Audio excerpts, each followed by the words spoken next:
Welcome to the Independent Characters, episode 245. This is Carl, and I am joined once again after a very long hiatus. Much to your chagrin. The way you came in here. hot and heavy. By, who's this? It's Justin. The Keefer of Secrets is back. Yeah, I'm so excited you're back. But not only that, I brought in the heavy hitters. The big guns, if you will. I brought in Campbell McLaughlin, the Badcast bad boy himself. How's it going, Campbell?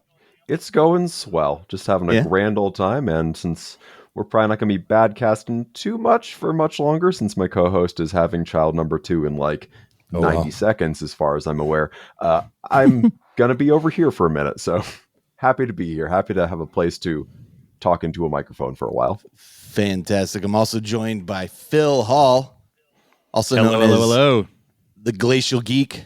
I always want to say the Arctic Fox. I'm sure he would take that. Yeah. Wait till some grays in his beard. Exactly. Yeah. I've got them coming here. Yeah, but originally I was going to go with the Northern Nerd, but there was a group in Edmonton, Ontario, in Edmonton, Canada, that was had a gaming group that called it like the Northern Nerd, and I was like, all right, well, I got to figure out something else. I got to go with like alliteration because that's how you do it, right? Is that how you get known? Yeah, that's how you know. That. Yeah, instead of the longest URL in history. Yeah. It's funny. I also own a domain name which I have done nothing with, and it's epicempires.com. And then there's like this mini, and I've owned it, for at least 25 years at this point. But like, there's another group called the Epic Empires, like a German LARPing group. Like they do these like massive like battles and stuff. Nice. Yeah, and I'm like, oh man. I wish they made more money. I'd offer to buy my domain. So their empires might be a bit more epic than yours, but I don't think you get into LARPing for the money. No, I don't think you do. Maybe the opposite. Yeah. Boffer for the bucks. That's right. So this episode is our Show of Force Big Guns edition because Justin brought the big guns, and then I had to bring big guns to counter it, which is... And I'm also here. Campbell and Phil. Big guns. They never tire. That was the... So I've heard. But before we get started on that, I want to... So let me just explain the concept of the show. Show of Force is a moderated discussion about several topics going on in the community at large, or things that are just top of mind for some of us. So I believe you mean Warrior Lodge, because if this was a Show of Force, Big Guns Never Tire, it'd be a guide on how to collect bearded guys who talk about Warhammer. This is why Campbell is going to join the Independent Characters when the Badcast goes on hiatus for Quality control. Quality control. Like, because yes, this is not a Show of Force. Oh my God. You know the difference. Can I make a request though that when you do correct him, can you push up your glasses and say, actually, I there we go. Perfect. Enough of that in this community. If you read the small print, If this were a Show of Force, I'd tell people to watch their wallets. This is, I clearly didn't change that in the notes. This is a Warrior Lodge in which it's a moderated discussion, as I said, amongst topics going on in the community or that kind of thing. And it's basically just an organized discussion. So you can expect that all of these folks with us are going to answer a number of questions till your heart's delight. Before I get into that, though, this show is sponsored by Kurt Dilley and Sean Hughes, who are 2 members of our Patreon. We super appreciate your support. And then, as usual, we are part of the Goonhammer Media Network. You know a little bit about that, Campbell. And so check out media.goonhammer.com for more shows and information. And are your videos on there, Campbell? I believe they are, since they are videos I make for Goonhammer. So yeah, I make videos for them and write some stuff for them too. So there's a whole lot of Goonhammer adjacent material here. It's a great site, honestly. So, the last thing I wanted to do, a little bit of cleanup before we get into the topics, is I wanted to talk about a few reviews that we've received recently. I saw that. Yeah. So going back to, these are all off of our iTunes account, or through iTunes. We have back in July 17th, Busy Ralphie says we are the gold standard of 40K podcast. Title says it all. You guys are the best. Not just 40K, by the way. Just downright great radio. Oh, all right. You all stay on the subject. Oh, okay. Because I haven't been on for like a year. Yeah, but speaking preemptively there. Yeah. All the speakers can be heard at the same volume. Thanks for all your work, Ralph C. So thank you so much, Ralph C. We appreciate that. And then from the United Kingdom, Crassus Silverwolf says, outstanding in their field. I've been listening since 2013, so I'm somewhat biased, but this is an excellent podcast. I would highly recommend it. I always look forward to the next episode, and I find the hosts to be insightful, congenial, and knowledgeable. Justin clearly has not been. He's listened since thoroughly enjoyable. Before you invited me. Thank you. Yeah. Thoroughly enjoyable listen, and long may they continue. Great job, chaps. Thumbs up all the way. Righto. I actually really liked your energy, Phil, when you came on. I was like, all right, here we go. There we go. Two more. This one I'm hesitant to read because I think it's Cheyenne. But you don't know. I'm pretty sure it's Cheyenne. Love the discussion on Crusade and the story background of the Crusade book. Made me very excited to try out this format and run a campaign locally. And then last but not least, just 2 weeks ago, Chris Johnson. Do you play Warhammer games?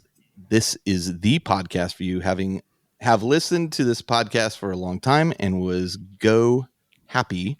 I think he means so happy when it was announced that it was coming back. Great topics and guests from the Warhammer, the world of Warhammer. Carl and the group are all passionate about the hobby, and it shows.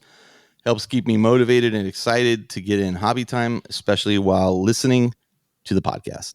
It's like hanging out with friends. Perfect. That's actually kind of the whole idea. Accurate. I believe that's the mission statement. It is. Perfect. It is to make you feel like part of our gaming group. So let's go through our elite choice. We've all picked something. And I'll start with Campbell.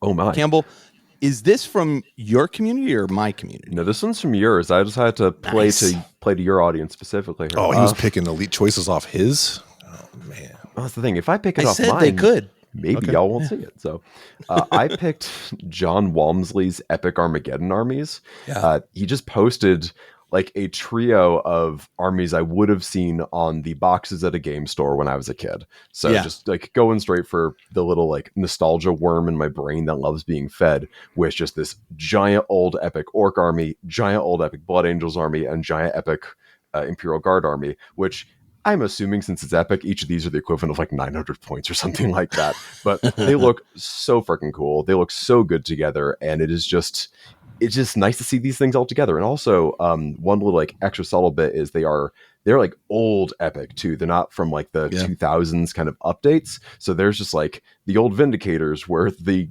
cannon looks like a trash can stapled to the front of a rhino. There's what looks like the big old still chunky. Looks like that, but it kind of does, but now it looks a little bit more like kind of like a Stug or some real tank. Back in the day, it looked kind of like a tumble dryer. It was great. And there's the old Land Raiders with the Phobos pattern Land Raiders, the square base. Like the square base is not the rectangular bases. It's all like the little attention to detail things that really tickle me. So the desert bases too. I seem to remember a lot of that. That stuff was all desert based. Yeah. That absolutely was instead of the Goblin Green base of the time. Like the whole Armageddon kind of break away from the Goblin Green. You know, it's interesting because these are clearly like older models, but painted with newer techniques, right? Which is I find fascinating because if you were to go back in the day and look at these, I mean, Carl, with your eyes, how can you tell that from these pictures? Because I looked online and saw them. I'm online. You can zoom. All right. Anyway, I'm just telling you, like it's very cool to see like older models approached with newer techniques because painting techniques have changed over the years drastically, and I think it always brings out like a really cool aspect of it. Yeah, any of that old Hammer stuff. You know, there's tons of Facebook pages dedicated to old. Characterful, we'll say, sculpts, but they're given that modern kind of paint style, and I agree, it's super cool to see. Yeah, Darren Latham had that. I was going to say Darren Latham had that whole thing where he had everyone paint like the old like Rogue Trader Sprue. Space Marines. That's like right, the guy would just hold the same guy over and over again, but like paint it now. So it's like, using all the modern, techniques and materials and stuff and see what you could do with it. And I think now he's doing one where it's like a glow up where you take like an old model that you painted previously and then like have it like paint another one of the exact same model like now after like your thing. And it's pretty cool to see, like you said, that foreshadowing. That's pretty awesome. That's what I'm doing with my Dark Eldar right now. Oh, nice. Excellent. Well, I think the cool thing with Darren Latham doing that is it's like, oh, it's the best model you've seen your entire life, and here it is 8 times better later on. Because he's a heavy metal painter for good reason. If only he knew how to paint. If only. He's working on it. Phil, what did you pick? All right. So I chose a repulsor that I'm going to slaughter this person's name, and I apologize. Give it your best shot. All right. So it's Aditya Mahalingam Dingra. I think that's what it is. I think it's Aditya. Pretty sure it's Irish. Aditya Mahalingam Dingra. So, like I said, I apologize before I said it. I apologize again now after I've said it. But you know what, Phil? I've mentioned this a number of times. But my old CEO at my company, we had such a diverse group of people at the company. I always applauded him for like getting up there, and he gave it like his best effort. He was like, "Yeah, it's this person," and everybody just appreciated they gave the best effort. Yeah. So, and that's the thing. Anyway. Like that's my best effort, and I always try to get people's names right, and I would, if they could tell us, how to actually pronounce their name, I would, I applaud. No problem, Pahil. But yeah, exactly. Pahil.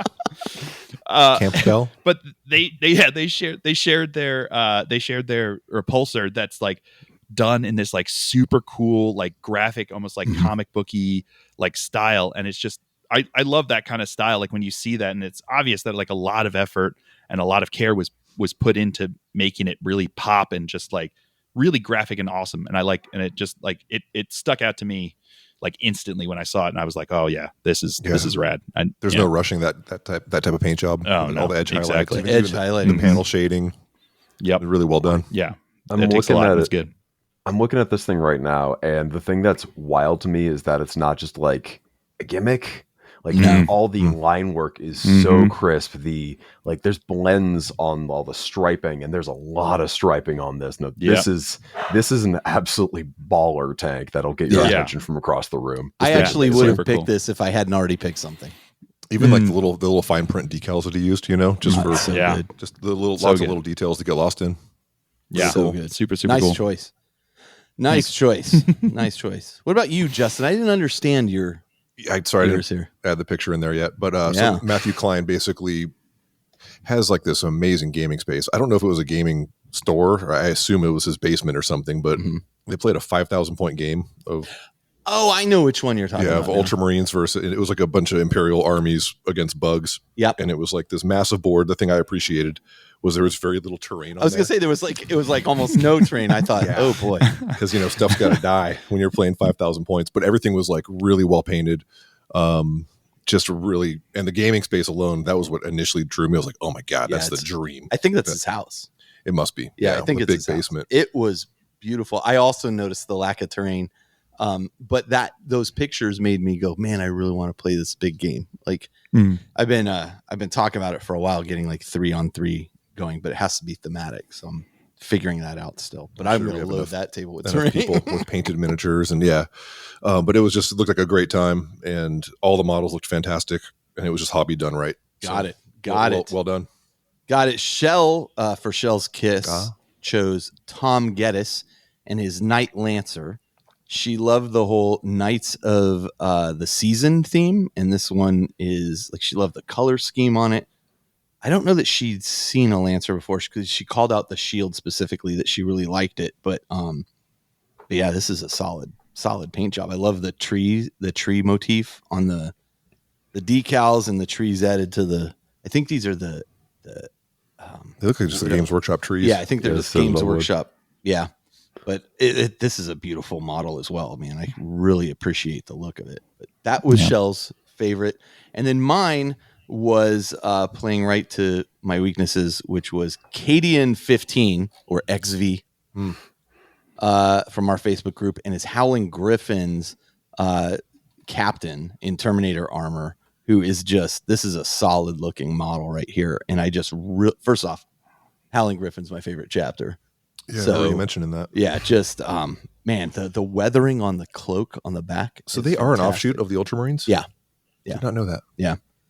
Yeah, so I'm super stoked to see this. Like anytime I've seen like a full Howling Griffin's army on the table, it just blows my mind. For sure. Love quartered paint schemes. Yeah, he is quartered paint schemes are so impressive. Like to see them like just nailed right, and it's just like very, very cool to see. Yeah, I mean, he did a really good job too, because normally like if that model was just on a regular base without the blue down below from the, I think it's a Tyranid. Yeah, you know, your eye kind of would go right to that blue shoulder pauldron and be like, well, kind of what's going on here? But the fact that he tied that in with a little triangle visually, you know, I didn't even realize that helps a lot. But you're right, it does. Little spots of blue here and there, like on the power sword. Yeah. And on the gems on the Crux Terminatus.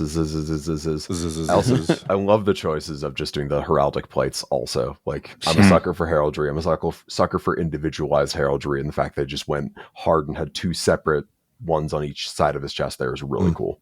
Dig it. Great models all around. Thank you, everybody, for your submissions this time around. And so we'll do this. We're going to take a short break. And then we're going to come back and we're going to launch into our hobby progress. And, sounds good. Games played. So we'll be right back.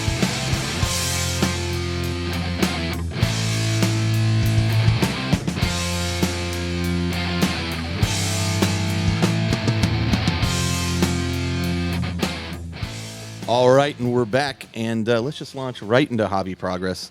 And I'll go first because I don't have a whole lot this go around. I actually have on here finished my Sisters of Battle Rhino, which is not true. So we will take that right off of there. Sprinkled that in there to give yourself a little incentive. I was trying to. That's exactly why I did it, and I still didn't make it. There might be a certain video game that I will talk about. Might have a hand. You shut your mouth in this lack of progress, good sir. Shell and I were working on assembling boarding action terrain, especially after the last episode we were talking about boarding actions and all that. Good Lord. Okay. I don't understand. First off, thank you to everybody on the forum who gave me advice and said, hey, make sure you don't prime them without either shaving down where the connectors are or just taping those off and making sure they don't get They're that primed. snug, huh? They are super snug.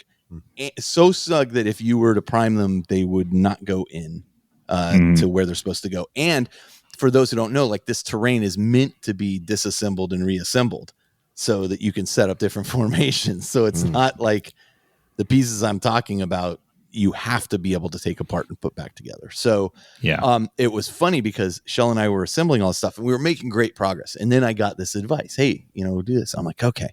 So then I look at it, I'm like, oh my God, this is a lot to shave down. Like this is a lot. Shell, if we had a Dremel or something that would do, let's go get a Dremel. So we went to the hobby store. Oh my God, that's what we purchased ever. We went and bought a Dremel. And then I came back and I was like doing this for a while. And there's flakes of plastic everywhere because it's just, and I'm. How do the pieces like seat together? Is like a triangle kind of thing they slide in? There's a triangle. I'll show you. It's like two hooks that kind of hook into slots, and then you put a cap on the end thing to hold it all together. Okay. But the funny thing about it was like we're doing this, and Shell looks at me. She goes, "This sucks." And I go, yeah, this really does.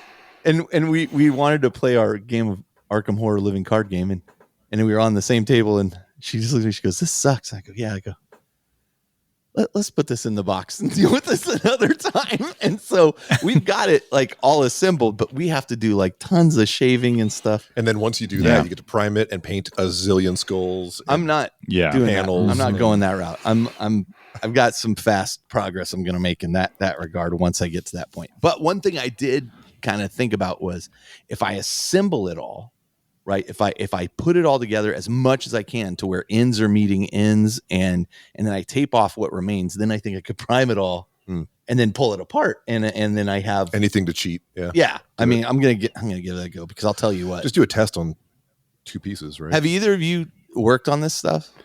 No, I saw what would go into that thing hobby-wise, and I was like, that is a beautiful aspiration, and I'm going to put it back on the shelf. And I've got like tons of Zone Mortalis terrain, like the original GW stuff. Which wouldn't work? Or it will. I mean, you have to fiddle with the missions a bit, but like, I'm like, you know what? Specific layouts. I think it's easier for me to fiddle with the missions and that stuff's all painted. I mean, fiddling is part of the hobby, right, guys? We tend to fiddle a lot before taking the stage. I am very intimately aware of how difficult that stuff is. Even if you do take the time, like it's just so difficult to take apart is even worse than putting together. Yeah. And I remember one time, it's harder to take apart than put together. And I remember one time I was filming Kill Team Battle Report, and I wanted to film 2 because that's usually what I would do with Kill Team. Is like in a session I would be filming 2 battle reports in a row, and I was like, all right, we're just going to do 2 in a row. So we start, do the first one, it went fine, and then we had to take apart the terrain to change the map again to match what the second mission was, and it took so long. And my friend that was recording with me was just like, why, what are we doing this? I'm like, this is the last time I ever do 2 of these like Into the Dark battle reports in a row, because I can't. It's like by the time you take it apart, you're like, I want to just go rot in a corner and like rock back and forth. It almost needs a tool, like, you know how Legos have like a tool, or Lego, I should say, not Legos. Lego have like a tool that you can pry bricks apart with. Like it almost needs something like that. It is legitimately a lot of work. So it's kind very of frustrating. All the push fit models, right? Like clip those pegs off. Don't use those pegs. Exactly. No, exactly. Get rid of them. And then the last thing was Steve came over here. He was struggling a bit getting decals onto his Blood Angels that he's been working on. And he was complaining in this chat we have. And I said, dude, I'll be happy to help you with it. Come on over. Now that I'm like, take a shot of Microset and a shot of Microsol and see what happens, right? Yeah, but there's a method to the madness. And I kind of learned what to do from Colin and from this the YouTube channel that I found. And so now I've got it down. And man, once you learn how to put decals on, like, you're like, what else can I slap a decal on? So they're on the cats, on the dogs, on the bridges. Why not? Why not? There's a reason half my Marines look like NASCAR cars, like just covered in fun time stickers. Fun time stickers.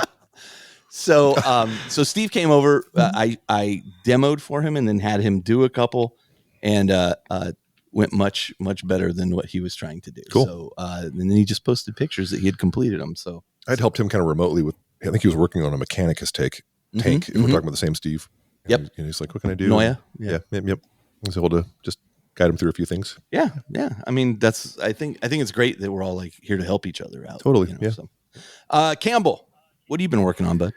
Yeah, so I've been doing a buttload of stuff. Like I did a lot of stuff I had to do before Nova for my Templars. I had a lot of stuff I needed to do for Goonhammer for some various model reviews. So I've just been chilling out and painting just like the little fun things I've been wanting to get to for a while. So the first thing I got here is Tolgar Split Eye. This was a event exclusive model from like 2023, I believe. And it is just a kind of Kratos looking Chaos Dark Oath Barbarian dude, and is a little bit of an aspirational self-portrait of myself. I'm not going to lie. Hey, wait a second. Oh yeah, I see it. Dude, embrace the bick. Grow that beard a little longer. Yeah, just a little longer. Get a little scar right here, which with my cats and their various claw sort of tendencies might happen sooner than you think. But yeah, this guy was and just... then go work out with Justin. Exactly. But this guy was just an absolute joy. Like it is a great model. Handful of textures that aren't really that wild. He had a few, various chaotic doodads sticking off here and there. It's still an Age of Sigmar model at the end of the day. But I just had a lovely 3 or 4 days just, layering up skin tones, cloth tones, doing some gems where I don't think they're meant to be gems, but I paint them as gems because that's always a fun little pop of color. And I just had lovely time relaxing with this little barbarian dude. He's like a 10-point jobber. He's going to die turn 1 in any game of AOS I play with, but that's fine. He looks cool. He does look cool, man. That is great. I love he made you a little bit. You'll last a little longer in Warcry. Throw him in a Warcry. That's fair. They just came out with the new Dark Oath rules. Wrong podcast. That's okay. That's okay. I'll still listen to that. We'll talk later. So Good.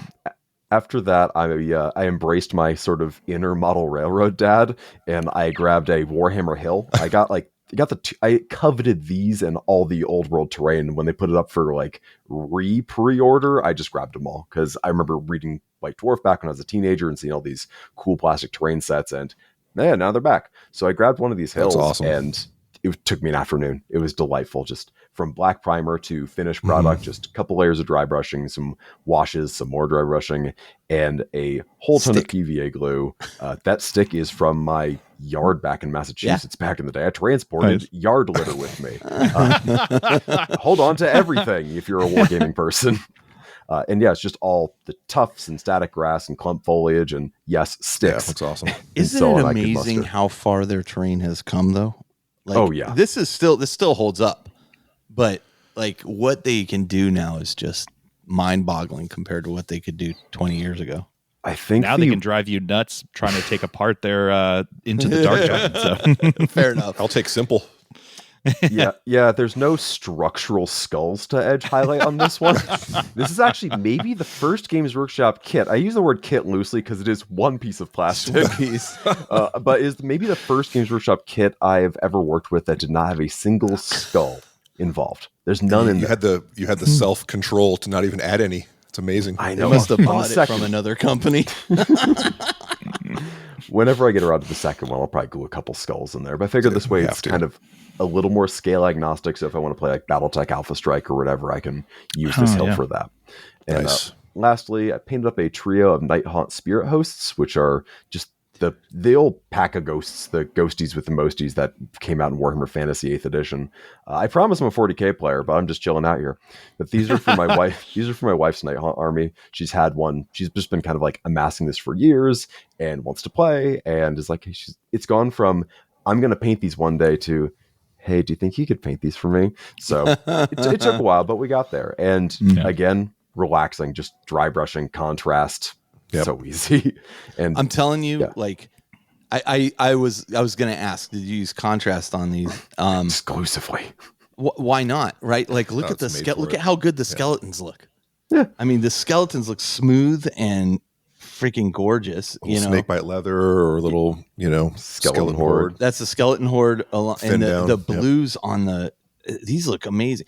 And I've said, like, if I were gonna redo like a Tyranid army, slap chalk the heck out of that sucker. Like, why wouldn't you? These look awesome. Thanks. And also just for Nighthaunt too, it's like it's one texture most of the time. It is just ghost goo is the only texture to work with. Right. They don't have a lot in the way of baubles and so on. So like, their knives I painted those scrag brown and edge highlighted them with silver. Cool. That's easy. It's and also since it's Nighthaunt, I'm going to need to paint a million of these guys. I wanted to find something that I could do really quickly. And that's what contrast is great for. I love it.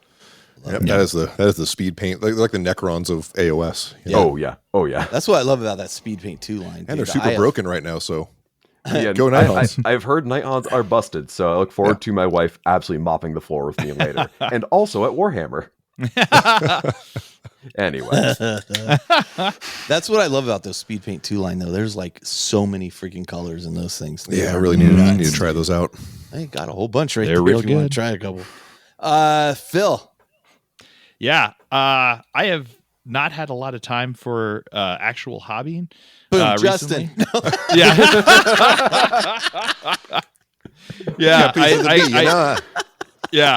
think I talked about it in the last episode. I busted my ass leading up to Nova, like getting a whole bunch of stuff done, and then life decided to kick in, and we're moving, and like all these different things that I can find all the different excuses I want, but so I will. Moving is relatable.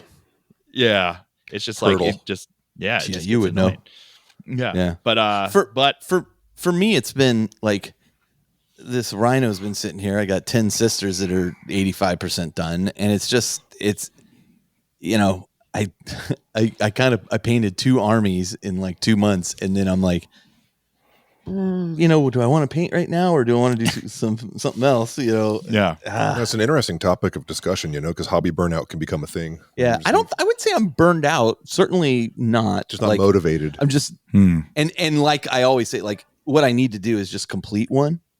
right? And then that will build momentum that I'll then capitalize on. But right now, there's something interrupting me, and we'll talk about that in a little bit. I find if you, because I mean, I face that the same thing where it's like you start working on a project, and then like you're like the drive to finish that project just like dies off.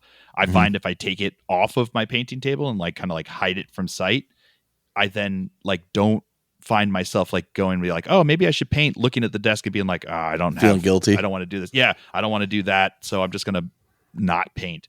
Like instead, you look and you're like, empty desk. It's like, let's find something that I want to paint, and then you can go back to it later once you've got like the roll going. But that's kind of what I do. So we got the hobby progress challenge going on, and Shell's like, well, you failed again. And I go, that's okay.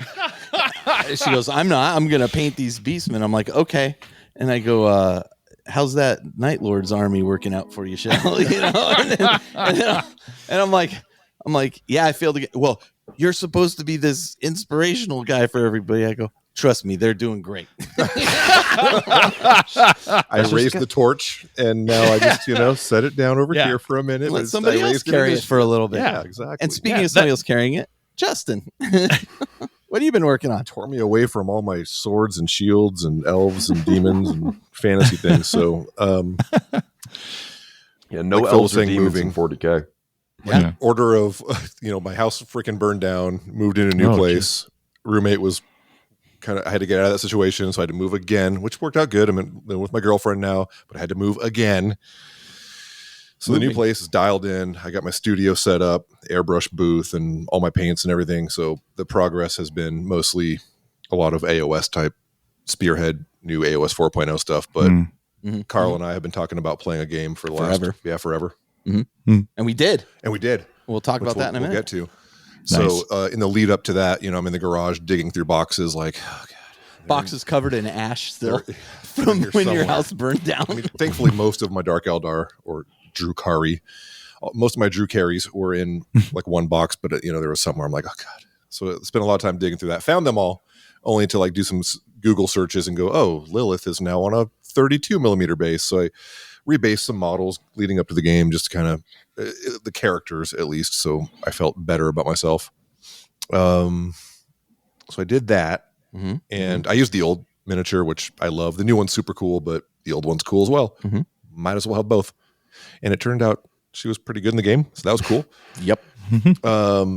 I did manage to build the new Lilith, which I'm not entirely sold on. Just I glued her all together, but I'm kind of having ideas about making her look like the old school one by sculpting on a mask and giving her a spear just to make her different. There's certain things I don't like about that model, but I'll figure that out. So I built her, and then a couple Court of the Archon models that I've been sitting on forever because they were garbage for a long time, and now they're usable, which is cool.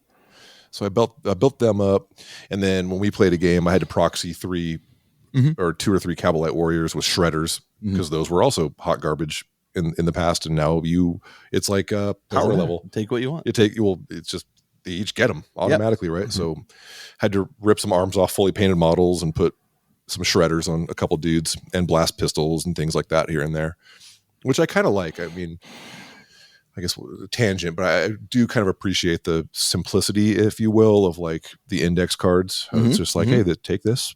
There's kind of no thinking. It's simple. Just build it and paint it, and you get to try out all the toys. For myself, I kind of set a rule of like WYSIWYG for myself. Like, I was like, oh, well, I have a Havoc missile launcher, but I haven't put it on this guy yet, so I'm not using it. It's like, it's just me. I get it. Totally. I'm the same way. So I proxied, I think, like the shredders that game just to try them out.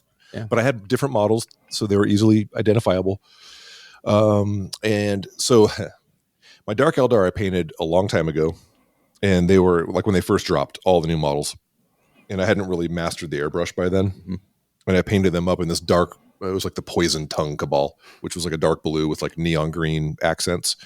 And I was teaching a class one time, and I fell in love with this Daler Rowney dark green ink, which is more of a dark teal ink. And I started spraying that on some models, and I was like, oh, it's like the perfect teal, filter. So I started kind of updating my Dark Eldar by bringing up highlights on edge panels, which there's so many, and then filtering that dark green over them. So they're kind of turning more into the Black Heart Cabal. They look awesome. But yeah, they look I'm really happy with how they're looking. So I spent time with my 20 Cabalites and just kind of edge highlighting all the armor panels back up with this Pro Acryl dark blue ink or light blue paint to then filter. And that's been pretty much it. Just you dragged me kicking and screaming back into the 41st millennium. There you go. So speaking of that, let's roll into games played real quick. Okay. And why don't we start with yours, because yours and mine was shared. Sure. And then I'll talk about mine. Then we'll move on to Dan. Sorry, Campbell. Then we'll move on to Campbell. Wow. And then we'll move on to Phil. Yeah. Wow. It's like when you find out you're not your parents' favorite kid. Listen, honestly, you're my favorite. It's on the record, Dan. You heard it here first. That's why we went to England together. That's true. That's true. Okay. So Justin, kicking and screaming. We played a 1,500 point game. We did. You crushed me. So it's just like returning to form. But I felt like, I got to punch you in the nose a lot. So that was cool. I mean, like the two armies were destroying each other, which was great. I just couldn't. And my takeaway from that is, and I talked about this last episode, like I'm struggling to get on objectives and hold objectives fast enough. And so I got to rethink a few things on my army, because most games I'm playing, I'm wrecking house, but I'm not scoring the points I need to score. Yeah. What were your thoughts on the game and its play, having come back? Yeah. First game of 10th. Yeah. Honestly, I really enjoyed it.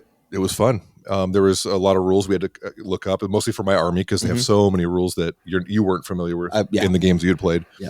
But it felt very smooth. I enjoyed it. It was bloody. I felt like it was just streamlined more. Talk about specifically, because you gave me some interesting feedback after we played. Talk about how difficult was it to go to a new set of rules, this set in particular, from where you left off. Like, it seemed like you had said it was not like that difficult. No, it really wasn't. And I do tend to drive a lot with my job, so I listen to a lot of podcasts. I watch a lot of YouTube channels, and kind of keep my finger on the pulse of kind of what's going on, and try to read the book here and there, before playing. So I wasn't going in completely blind.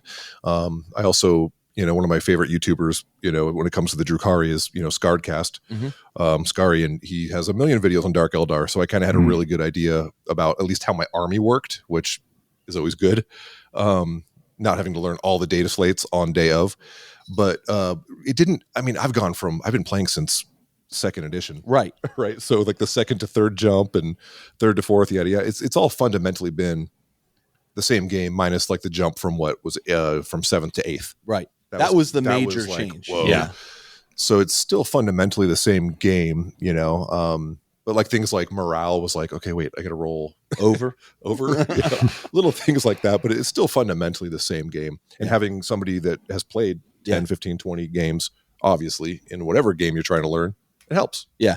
So I didn't feel like, like too bogged down. Yeah. I mean, like fundamentally, all the core rules were 8th, 9th, 10th are kind of very similar, right?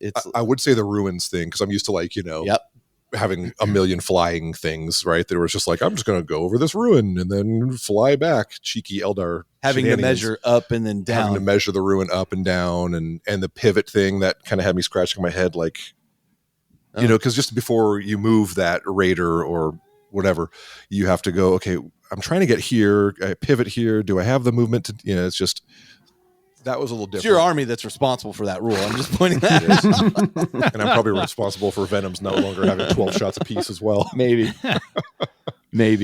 But all in all, it was a great experience. And I definitely, after I'd say like turn, 2, 3, I started to kind of click and okay. They went much faster at that point. The cards is always like, the cards are what makes you go, oh God, give me 5 minutes. You read these things and, it's where we're at. I think it went really well. It was fun. One of the things I really like about the app is that, like, if you have, your codex or whatever, which Dark Eldar don't have one yet, right? No. I had the index cards. Yeah. But just being able to be like, oh God, this has sustained hits too. What does that mean? And just be able to like tap that and be like, oh, that's what that means. Is really handy. Which is as cool as the cards are. That is one thing where I'm like, the app is pretty dang handy for it. Yeah. That was exactly what I told Justin. I was like, "Oh, look at me on the app. Boop, boop, boop. Get with the times, old man." Just the app telling you, whoever designed that, like I said, clearly didn't design Games Workshop's website, but the app is like, once they inserted I can't remember what the mode is, like combat mode, like the command that bunker changed. The command bunker mode changed that app's usefulness like 1,000-fold. It was suddenly, it was like, oh, this is the best thing ever. So yeah, no, it was a fun game though. My favorite part was when the Terminators charged into that central ruin. I'm like, what does Lilith do? Oh, strikes Let's first. find out. Just, and that was what I asked you. I go, she doesn't have anything like fights first or anything. Yeah. Oh no. matter of fact, her witch homies do as well.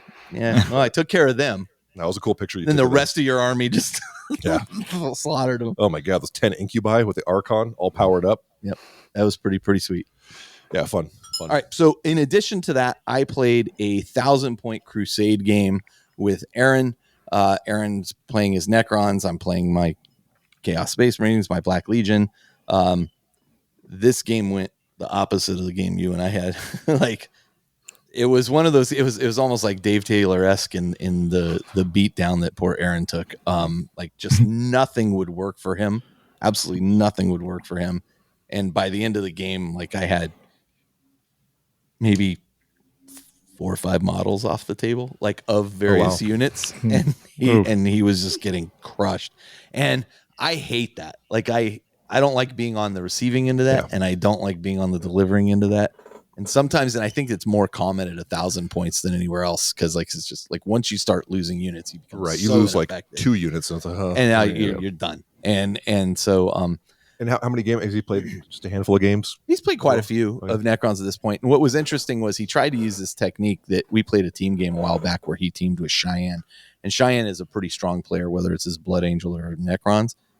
And so there was this technique where he screened his really fighty unit with a bunch of wraiths.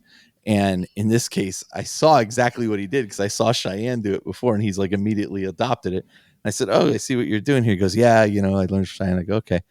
And so then I basically said, "Okay, well, you're coming towards this Vindicator," and you saw what Vindicators do. You're coming towards this Vindicator, and I said, "Well, I'm just going to shoot the unit behind the wraiths. I don't really care about the wraiths." And then I shot the unit behind the race. I shot up the race with some other stuff. By that time, the damage was done. And then I'm just like, and I'm going to tank shock the ranks with the race with the Vindicator. And that took out a bunch more of the race. And it was like, well, there's a great counter to that strategy. So. Yeah, playing against this guy's Vindicator, I was like, I kind of want to get back to my Iron Warriors with 3 of these things. They're amazing. Yep. Deadly. Yep. Trash can barreled things they are. And then Shell kept coming over. Where's my Vindicator? It's sold out. And then I just looked online and they're available again. So if you don't have one, that's the mode to go. Campbell, what have you been playing? I've been playing a bunch of match play games. I got 2 games of 40K in the last couple weeks. The first game was against my buddy Joel and his Knights of the Imperial flavor. And I've been running Black Templars like I have for all of 10th edition, which my main list, like I'm not going to go through it, who cares, but it's essentially 2 Crusader squads with a buttload of characters in Land Raiders and then a bunch of supporting stuff around it. Which every time I saw someone running that same thing at Nova, I was like, I'm going to give that person a high five because they are a Warhammer of taste. So in this game, my opponent took like Canis Rex and just all Armigers and Helverins. So I hadn't really played against the loyal version of the Walking the Dog sort of list before. And I had first turn, which as a melee army is kind of rough because that means you've got to close the distance. They can kind of control where those engagements are going to happen. So I had to play KG, which feels very un-Black Templarsy. And, he kind of responds by going KG back. Turn 2, I'm like, I can make this my go turn if I want to. He's built kind of this line of Armigers with Warglaves behind them, or vice versa. I don't remember which one. And I'm like, I'm gonna practice restraint. I'm just gonna not do this. I'm gonna shoot one of them. I got one of them with shooting. Okay, cool. And I'm just gonna hang on for one more turn before I kind of strike back. And he sweeps in and kills like a quarter of my army that round. Like kills one of my Land Raiders, kills my speeder, kills I think my Dreadnought, or whatever. I lose like 500 something points of stuff right then. I'm like, okay, I'm rinsed. Brutal. Like this is bad. But let's jump back in. It's turn 3. Let's get in there. And I charge in with High Marshal Helbrecht and his Crusaders in the Hellbrick, as I like to call it, because they'd have all the lethal, sustained, all the good stuff. And they just bounce because he will not roll less than a 4 in any of his saves. And I'm just bouncing off him and like, okay, I'm boned. Like, this game is just gone. So on his go, he attacks. He has 3 Warglaves around the squad of Crusaders with Helbrecht. He attacks, and before he starts going, I'm like, you know what? I'm going to use the Templar fight on death stratagem. On a 4 up or a 3 up in this particular oath, they fight on death. Basically, the whole squad gets to fight, including High Marshal Helbrecht, and I just clear out the center of the table as he kills my dudes. And I'm like, that unit is brutal. I'm back in this. And he starts failing saves. And after that, I'm able to just like ride out the next 2 turns and just like start wearing stuff down. I was kind of ahead already on points, even though I was losing a lot more models. And he doesn't bring Canis Rex until bottom of 3. And he walks on in and walks into my objective and like scores a secret mission and gets 20 points, which is cool. But if Canis Rex, all he does is walk on and stand on an objective, you're not really using him. That's wasting points. Exactly. Yeah. You're not really doing that much with him. He trashed a Land Raider, but by that point, it had already just like spat out its cargo. It wasn't really doing that much. And I found that every time I play against Joel, I just ignore that thing and kill everything else. And at the end of the game, he had Canis Rex left. I had a couple units left, but I was up 88 to 76. So I was able to eke out a good victory there. It was a hell of a game. Like, it was a great time. And even looks phenomenal, man. Even with Warham's done right. It was done right. It was a really good time. And that's amazing. What are those ruins from? Are those like a certain let me check company or picture right here? That Helbrecht unit, I ran into a couple of those now. You're like, you go give everybody high fives when you see people with that. I'm like, oh, so you're copying Campbell. They read one of my articles. Well, for the uninitiated, Helbrecht is like, all right, he hits like a truck. That's great. He hits way harder than a Space Marine captain does. He on his own is a monster. But also, he gives his squad crit on 5. So if they have a lieutenant, they're lethal hitting on 5s. Or if you're in the whichever Templar vow it is that gives you sustained hits, they get lethal sustained on 5. So again, lethal sussy 5+y, as I like to repeat to myself endlessly. But Helbrecht also gives +1 strength to the squad, which people kind of forget because why would he do that too? And then at the start of the fight phase, not when the unit is picked to fight, but at the start of the fight phase, Helbrecht just gets to roll a die, and depending on what you roll, just does up to D3 +3 mortal wounds just for funsies. He rules. I hate that I've taken him in almost every game. Like, narratively, I hate that, but he's too good not to. Even when it's like the game I played against Carl. I'm like, I think I'm gonna have Lilith in every list. Yeah, she's so cheap. I know, and so good. Even when they jacked up his price 30 points, I'm like, he's still a bargain. Yeah. I don't know where these ones are from. In those first pictures, they're just some of the MDF ruins my store has. Gotcha. I know the little place mats. My opponent, he cut them out from his old War Machine mats because he's like, nobody's playing War Machine anymore, so I'm just gonna cut my mats out to be the right size. And this is like the because Games Workshop has like the official now. This is recommended how terrain gets set up down to specific dimensions and everything, right? Of all ruins for the most part. You've kind of got your pre-game geometry homework you can do, where everything just kind of is laid out a certain way, which is great, I think, for competitive play. I think that's amazing for competitive play. Without a doubt. Narrative play, do your own thing. Choose your own thing. And you know what, Campbell, on that note, like, just if people haven't listened to the latest episode of the Badcast, I don't remember what number it was, you guys did a really interesting discussion about competitive play versus... not even versus, but in comparison to narrative play at events, and why competitive play at events makes sense. And like, your arguments were, I think, very, very sound. And one of the points you came away with there at the end, and I meant to talk to you about this privately, but whatever, was that in narrative play, small groups or larger groups, but are like private, where you can set kind of the standards of this is what we mean by narrative play, makes a huge difference. And I actually found myself nodding and agreeing with your guys' discussion. So if you haven't listened to that, it's a really good discussion, I felt. So I appreciate that. Yeah, that's episode 156. Thanks. Which is bad at all casts. But I feel like it's just to get slowly sidetracked there, I feel like when it comes to narrative events, it's kind of how I'd feel about like an RPG. Like I wouldn't want to play D&D with 20 strangers. I'd want to play it with like my core friends who I know are in for the same sort of idea. But that can be, sorry. And yeah, I just a bunch of it resonated with me.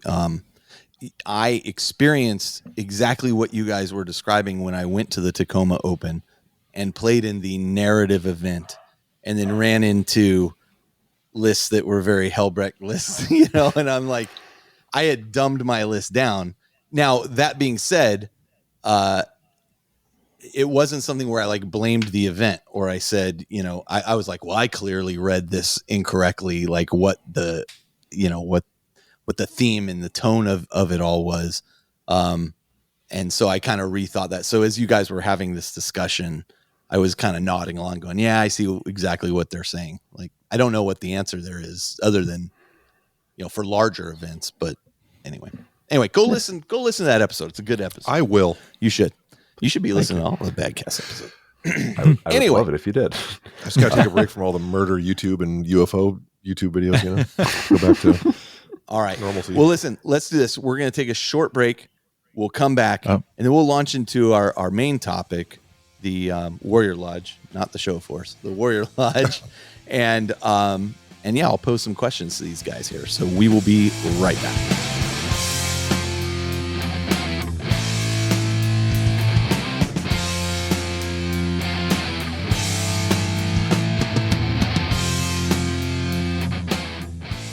All right, and we're back. And before our abrupt break there, I didn't realize I had cut off Campbell, who has another game to talk about. And I didn't even give Phil a chance to talk about his games. You know, I thought Phil didn't do any hobby progress. Why is he going to play games?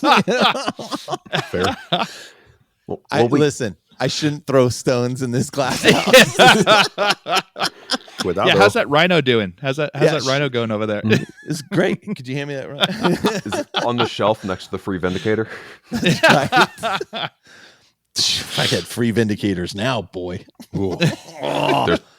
Campbell, what else did you play? So my second game was against Blood Angels. This is my first time playing as the new codex. My buddy was running Liberator Assault Group, and he's like, all right, I'm like, all right, cool. I see your bushel of jumpy boys, as expected. Your bushel. What's that right there? That is a 10-strong brick of Terminators with a chaplain in there. Like, what's the point of that? Because usually when I see 10 Terminators, I go, cool, you're going to deep strike that, and I'm going to walk away. Like, I'm going to walk away at a ginger pace at most because they move so slow. They don't have like built-in rerolls. But he's like, yeah, I've got a stratagem that lets me advance and charge. And I'm also starting these guys way up. I'm like, okay, that's the play here. Nice. Because if they start pretty much in the middle of the table and run right up, they're everyone's problem. And so I'm glad he did that, because that means Wolf is right, because that way they can actually be a threat.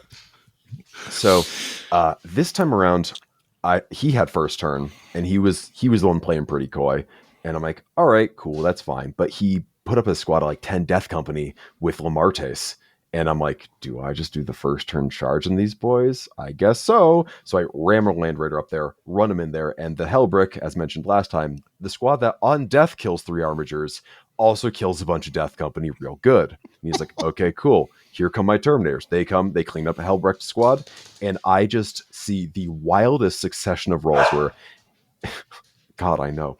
Listen, I apologize to the audience, you're good. But my dog is very old. She's 14 as a husky, and I'm trying to spend every minute I can with her. Yeah. Who knows how many more I got? She'll settle down in a minute. She'll be on the next Space Wolves episode. Yeah, Show Force. Anyway, that's why you can't have Space Wolves on the channel. Ari's just jumping in with her advice. Go ahead. Yeah, her advice is to just go wild, which is kind of what happened next. Basically, I'd never seen Stu, like, Nick's dice. Nick has kind of like a reputation or store as having Nick dice, where he can play with like the best strategy, the best list, and he'll just beef it because he will not be able to roll a 3 or better.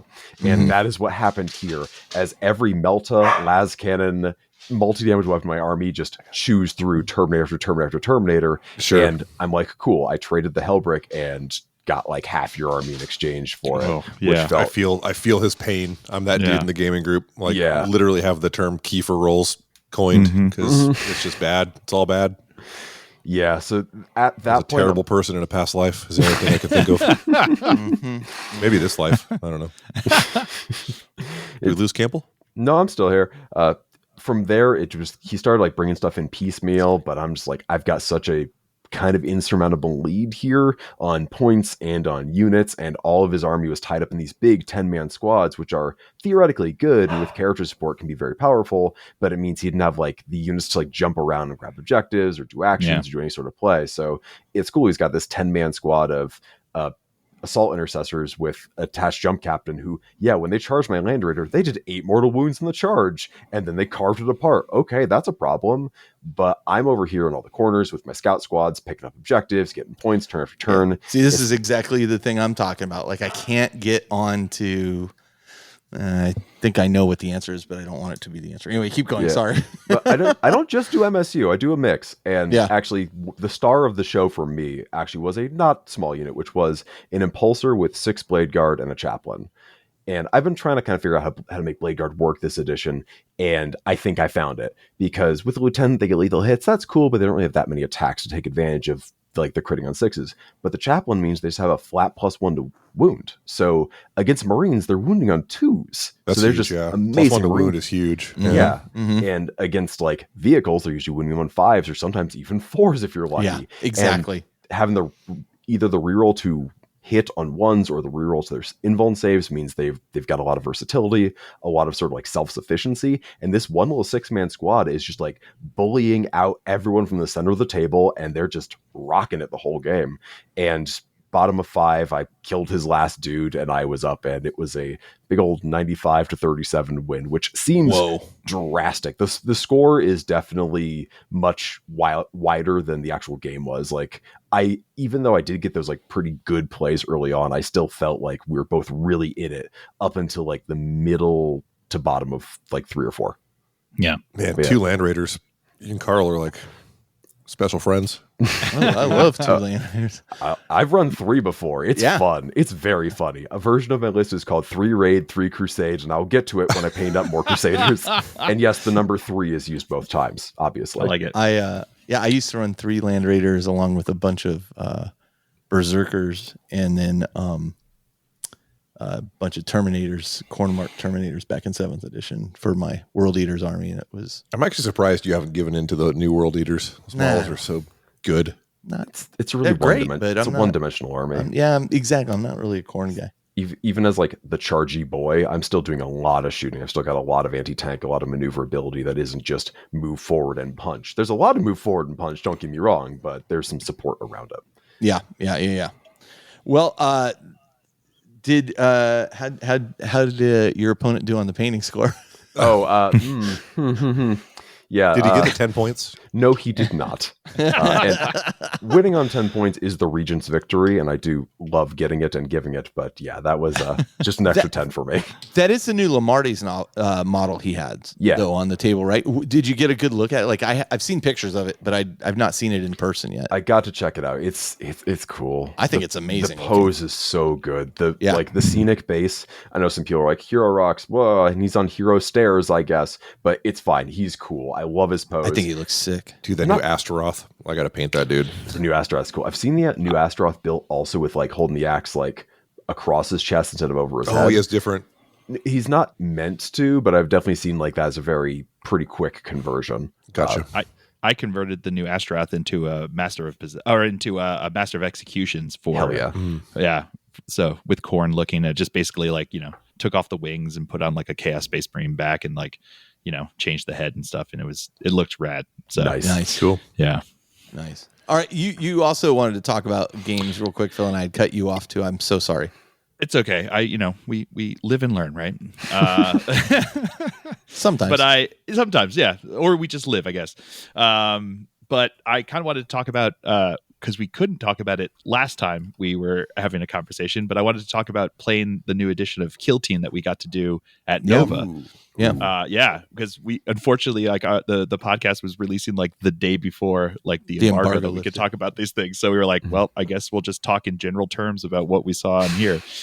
But Phil and I both got into a preview of the new Kill Team, and we got to sit with them for for quite a while, for longer than I could. Like, yeah, I was there for the whole day. I got invited to it, and it was like, do you want to go see something cool? And I'm like, okay, you got to sign an NDA. I'm like, okay, well, what is it? I can't tell you until you sign the NDA. I'm like, okay, how that works. Yeah. Okay, fine. So then I go to this thing and we sit down and they're like, so for the first hour, we're going to talk about this. Then we're going to talk about this. Then at lunch, we're going to have food catered. I'm like, I can't be here all day. I'm supposed to be at the charity booth. I got to raise money for charity, people. That's right. So, but I was there long enough to get the general gist of here's the strategy of what they're doing going forward, the plans for seasons. I think it's a really great approach. And really? And then got to play a game, a quick game there, to see how it played, and I really enjoyed it. Like really enjoyed it. Cool. Yeah. I got to play 2 games. I did the first game, which they paired us all up, and we all got to play a game with what we had going on there. And then when Carl left, I actually ended up playing with Darcy Bono. We did the co-op mission, so got to play them what the co-op or single player, like how it like that mission went, and that was a lot of fun. Like we had a really good time playing it. Like it felt, you have it's based upon like a certain number of wounds that you put in there, so you can have like a whole bunch of like chaff units that you'll have more bodies on there, or you can have more elite choices when you do with them, and it was a ton of fun. I really enjoyed the experience. It didn't feel like Sad Hammer. Like it wasn't just like, oh, I'm just going to play against myself and pretend I don't remember what I'm doing. It felt like like the AI that they had there and everything they had going with it, like felt like a really fun experience to do. And it's the kind of thing that I could see, like, especially giving, like, you can just start tweaking it and you're going to give yourself like horde mode where you're just going to keep having them come, or you can do, your own version where you're like, I'm going to play it on hard mode and add an extra 15 wounds worth of models onto here and make it more difficult for me to play.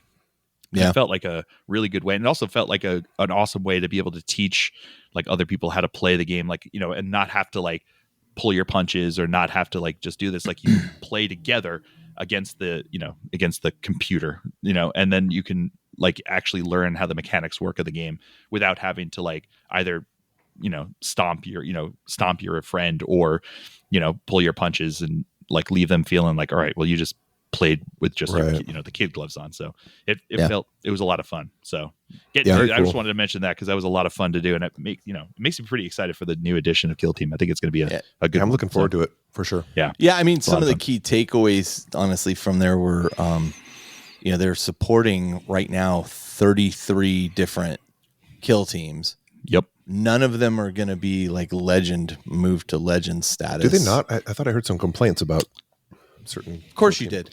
But let me tell you what those complaints really narrow down to, which is really nothing. So basically what they're doing is they are running seasons, and during those seasons in competitive play, right? Okay. They are like, well, these are the kill team forces you can use in competitive play.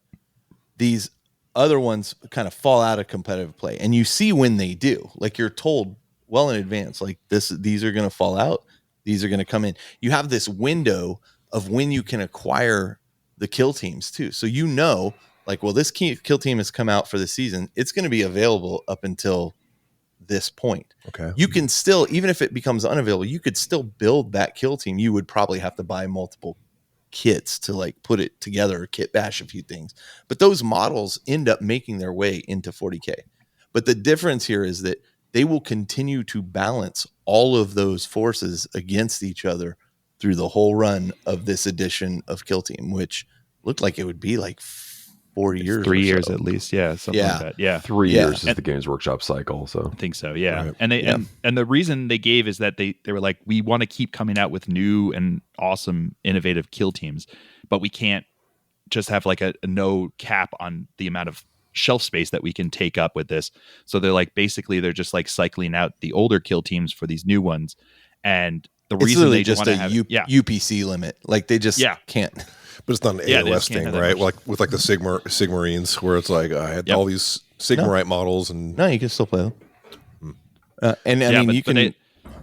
was gonna say with the kill team, they're gonna keep balancing it like as a competitive concept. So like where Legends, they were like, we'll give you the one set of rules that we'll never touch again. Good luck with that. and that's why, and that balance issue is why their legends aren't used in like competitive 40K.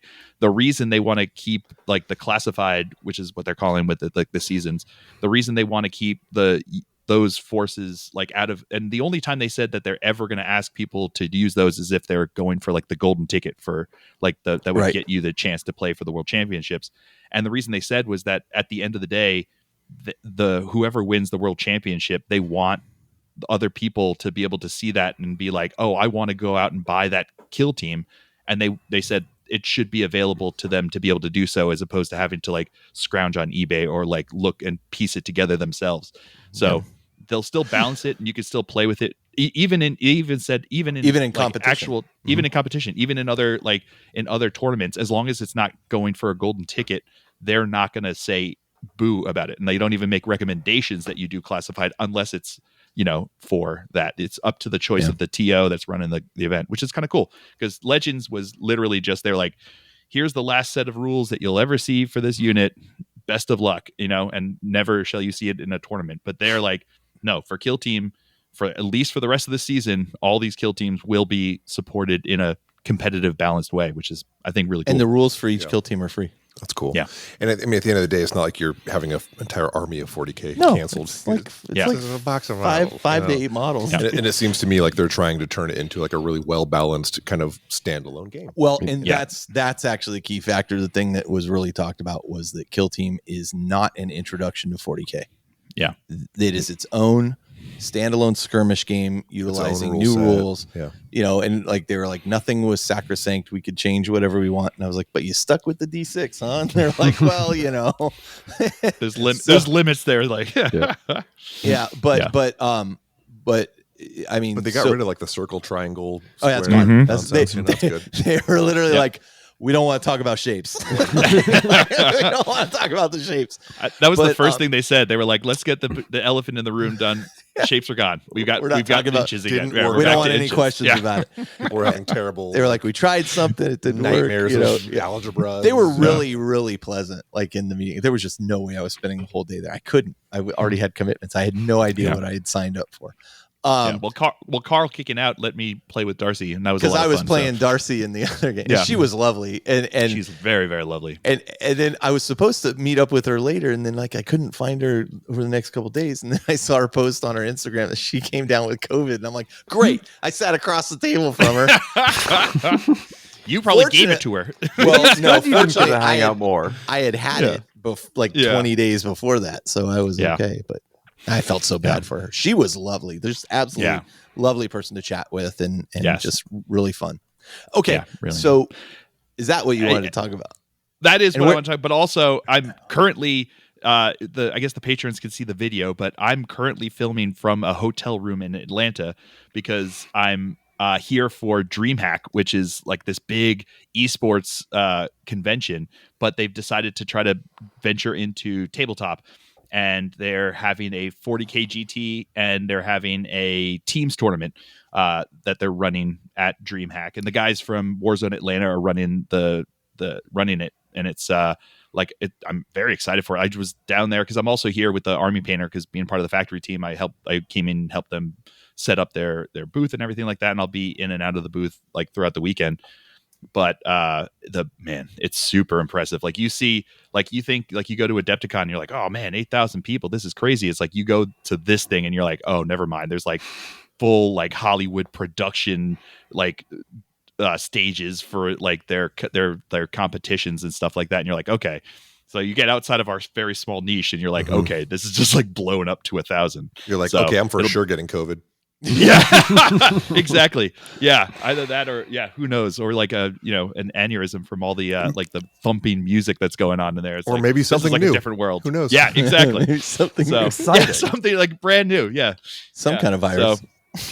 So I'm going to be doing the 40K GT. So I'm excited to run my Dark Angels because they're in a pretty good place, and I'm very cool. I'm excited to run them. So talking about Terminators running into the middle of the board. I've got 3 sets of my Deathwing Knights, and they're going to be doing exactly that all weekend long. Nice. Very cool. Very cool. Awesome. Very cool.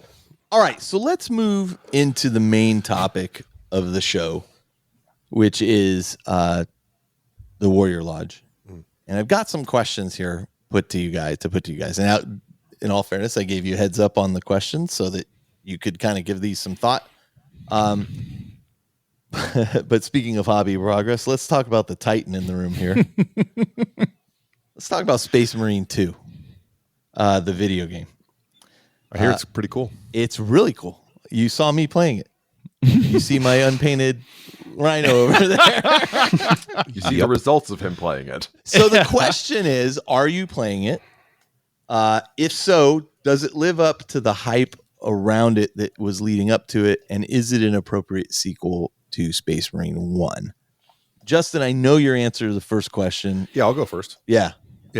No. Okay. And why not? And for a good reason, because I have an addictive personality. What? It's weird. What's that like? So whatever I get into, I can't do anything half-butted. I need to be fully in.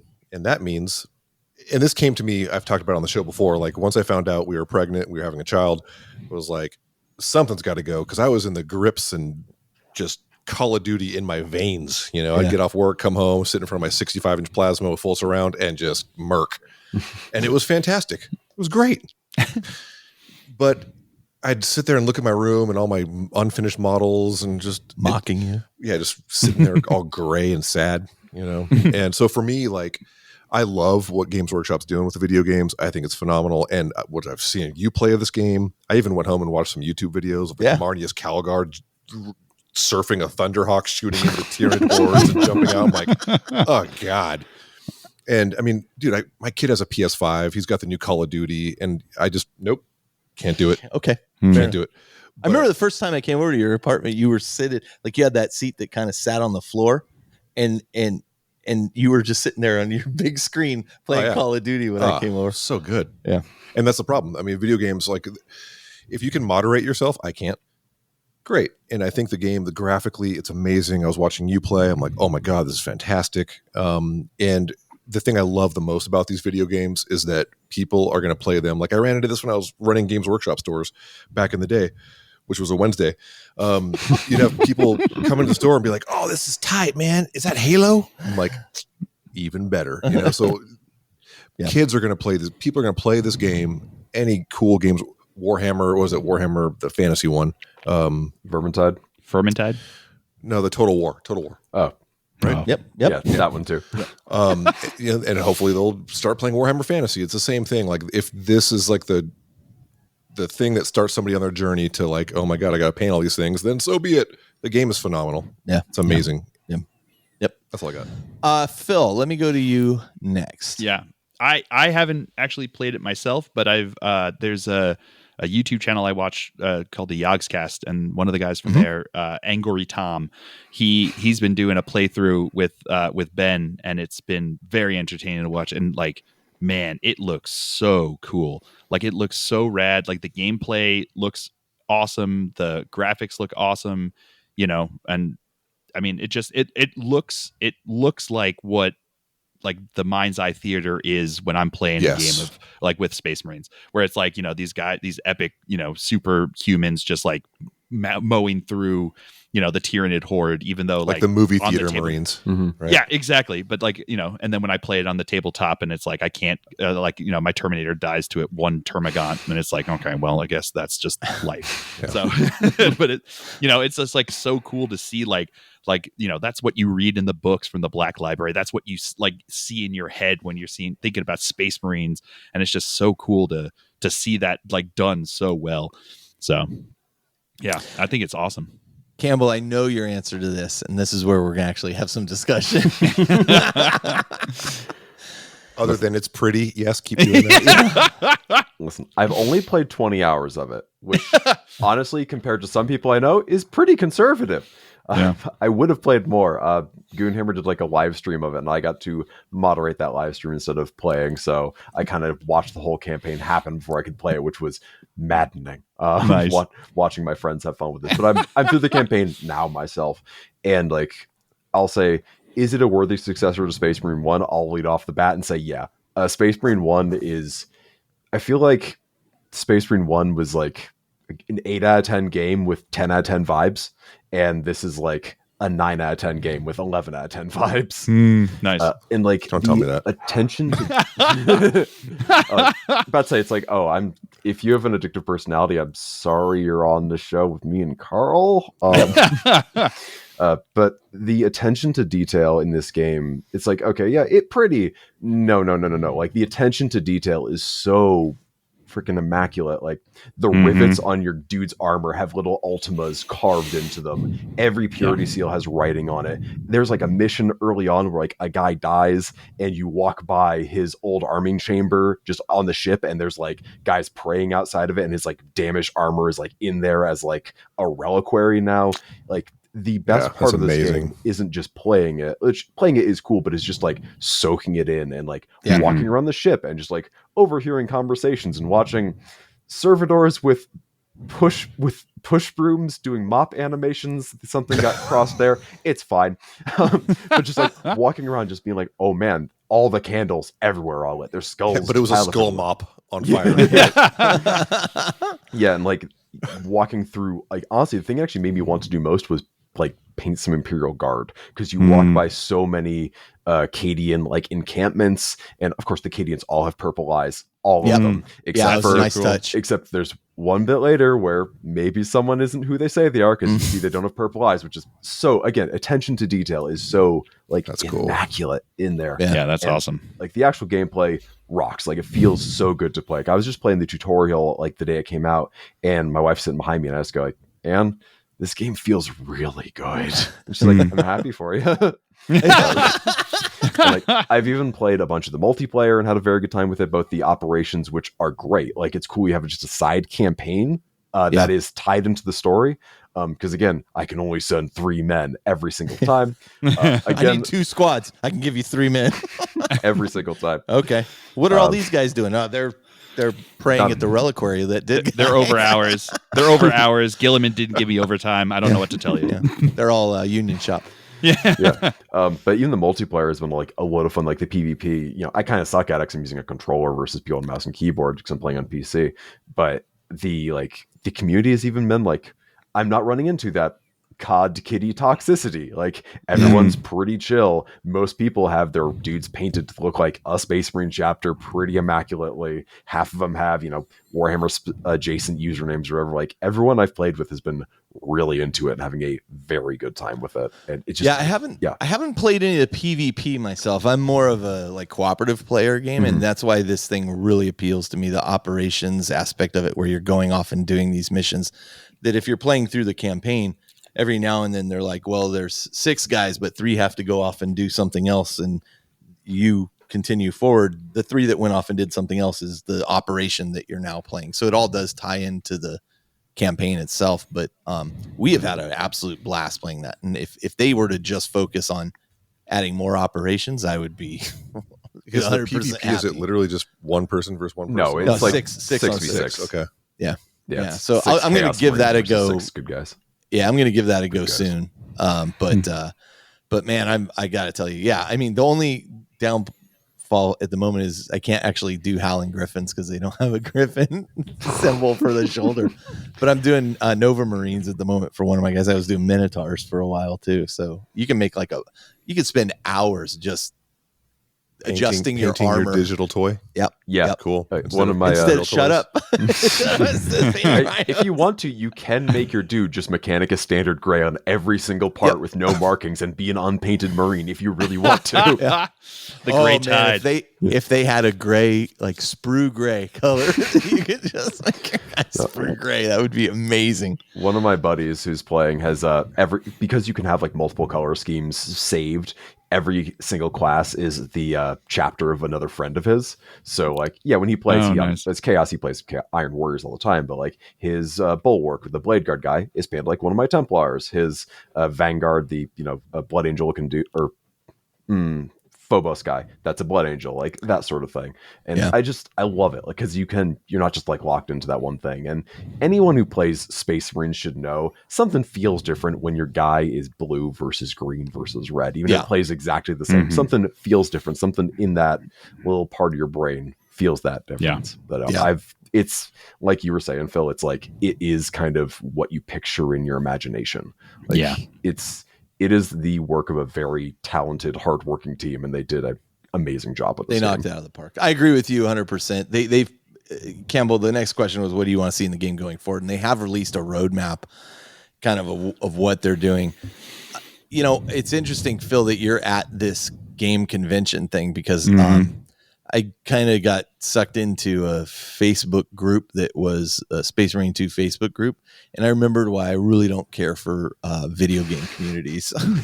Because they're just like, I mean, if you ever think, these people in this Warhammer community are toxic, like you have not seen video game communities because immediately it was just a bunch. I just left the group pretty quickly.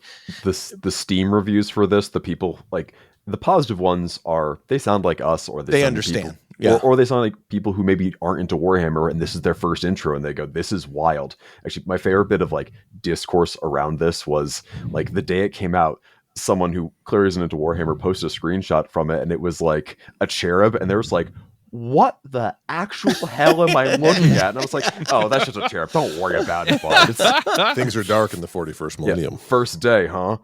The negative reviews, like for every one that's like, it didn't quite live to the first of my expectations or whatever, there are a bunch that are just like caps locked, mad ranting over like, there's only 6 PvP maps and not 8. Yeah. These lazy cowards or whatever thing you want. Not worth wading into it. No, but I am very excited about where it goes. I do find it interesting that video game communities feel like this entitlement to, you need to adjust these things, or you need to make the game easier here, and I'm just like, how about you just play the game the way it was designed? Like, I don't understand why you think you should change these things, but what do I know? I don't play that many video games. But this one is sucking up a ton of my time, and playing with friends is super fun. And I've done some pickup group stuff, and that's okay. Like there was this one point where I was off fighting like some warriors, and I turn around and I realize the other 2 guys in the group are sitting there fighting a Carnifex. And I'm like, I should be over there helping them. And so then I run over to help them. And right as the Carnifex becomes executable, I jump in and execute it. No. And these are people I don't know. And these are people I don't know. And the guy's like, and I go by the handle, Carl of Cthulhu. And he goes, hey, great work, Carl of Cthulhu. I go, I'm so sorry. Like, I really am. I didn't realize. Cthulhu. Perfect. Just go like, yeah, thanks for the help, guys. Really, anytime. Yeah. Anyway, back to the Warriors. See you later. Yeah. Back to the single gaunts. I'm excited that they are going to be advancing the game. They're going to be adding new stuff. They're going to be adding new I'd love to see them add more operations, more, all of it, more. It's just fantastic. I don't need more Space Marine. Like, I don't need Space Marine 3 yet. I'd like to see them stick with this for a long time. And everything I heard from the developers is it's been life-changing for them. The popularity and the way it's selling has literally changed the trajectory of what they're working on there and how they've been rewarded for it. And so they are now focused on this entirely. So I think that's awesome. I mean, you get the right team at the right time, at the right place with the right intellectual property, whether it's their own or something like this. And that can change the trajectory of a company completely. Look at Baldur's Gate 3 and Larian Studios. Like, they're over the moon these days. And I thought we'd never see any more about the story of Titus after Space Marine 1 because THQ went under, the company that developed it. And here we get to see a continuation of his story, which is pretty awesome. Years and years and years ago, like the game's director or whatever, he put like a blog spot, like a blog post or something like that, where he was like, oh, I'm sorry, I'm really bummed we didn't get to make like what was supposed to be a trilogy. Here were my plans for the trilogy. And it seems kind of like they're going along the same sort of path with this. And that's cool. It's good to kind of like work with that. It feels honest to the character, who again his character is gruff Space Marine. Like, he's about as original as the title, and that's fine. The vibes and gameplay are fantastic. The story it's a Warhammer story. It's not the most mind-blowing thing in the world. But it's great. It's a really good vibe. And it's perfect. Yeah, the stuff they're doing DLC wise is going to be mostly free. So all like new enemies, new weapons, new classes just coming out for free, which is super cool. That's the way to do it. Good stuff. All right, let's move on to question 2. Question 2 is about digital content and direction. How do you feel about Games Workshop's current community engagement efforts, such as Warhammer Plus, the 40K app, and other digital content they're producing? And just as a refresher, they've just recently updated their Warhammer community website. The community website, I might add, not the Games Workshop shop. And before we get, I know some of Campbell's take on the follow-up question. So let's start there. Campbell, what do you think about their whole like digital approach and the community engagement that they're doing these days? I mean, I do feel that if we were just talking about like entitled, gamers, I feel that if you work for the Warhammer community team and you moderate their posts on Facebook, you are as brave as anyone in the United States Marine Corps. Whoa. Those are big words. Wow. Bold. Like I would not have the grace to deal with like the average. Like if you put up, when there's a post that's like, Games Workshop's price is going up by 3% this year, like half the comments are, you killed my dog and defiled its corpse. Which, no one likes it, but it's like this community manager, it's not their responsibility. They're just there to do their job. Doing their job, yeah. I feel like the people who are actually like doing the work at Warcom I think they're generally killing it. I think they're generally doing great work. They're putting out stuff every single day. They're showcasing people from around the greater hobby community, which as someone who is the beneficiary of that, I can only say I think is cool, but I can't be impartial on that. I think it's neat though when you see not just, here's a new kit, not just the metal one, but one painted by a dozen people from all over the place. Yeah. I think that's super cool. And I love that, like having that on like Warcom every time there's a new release I feel it's got to be like, personally, it's like having my stuff shown in White Dwarf, it's that level, like aspirational. I think that's really cool. I think that is one of the sadly few times where the phrase Warhammer community actually does highlight the community, because most of what Warhammer community is marketing. It's very good marketing. Sure. It's very enjoyable marketing, and it's clearly written by people who really care. But it isn't that much community forward. But that's just kind of a branding issue. Okay. Or Phil, what are your thoughts there? So I'm old enough to remember when Games Workshop was like Willy Wonka, where they had, every once in a while they'd send out their book and they'd be like, enjoy, but you can't see behind the gate and what happens here in my special palace. And they wouldn't talk. Like they would have, no comments. There was no way to like interact with the company.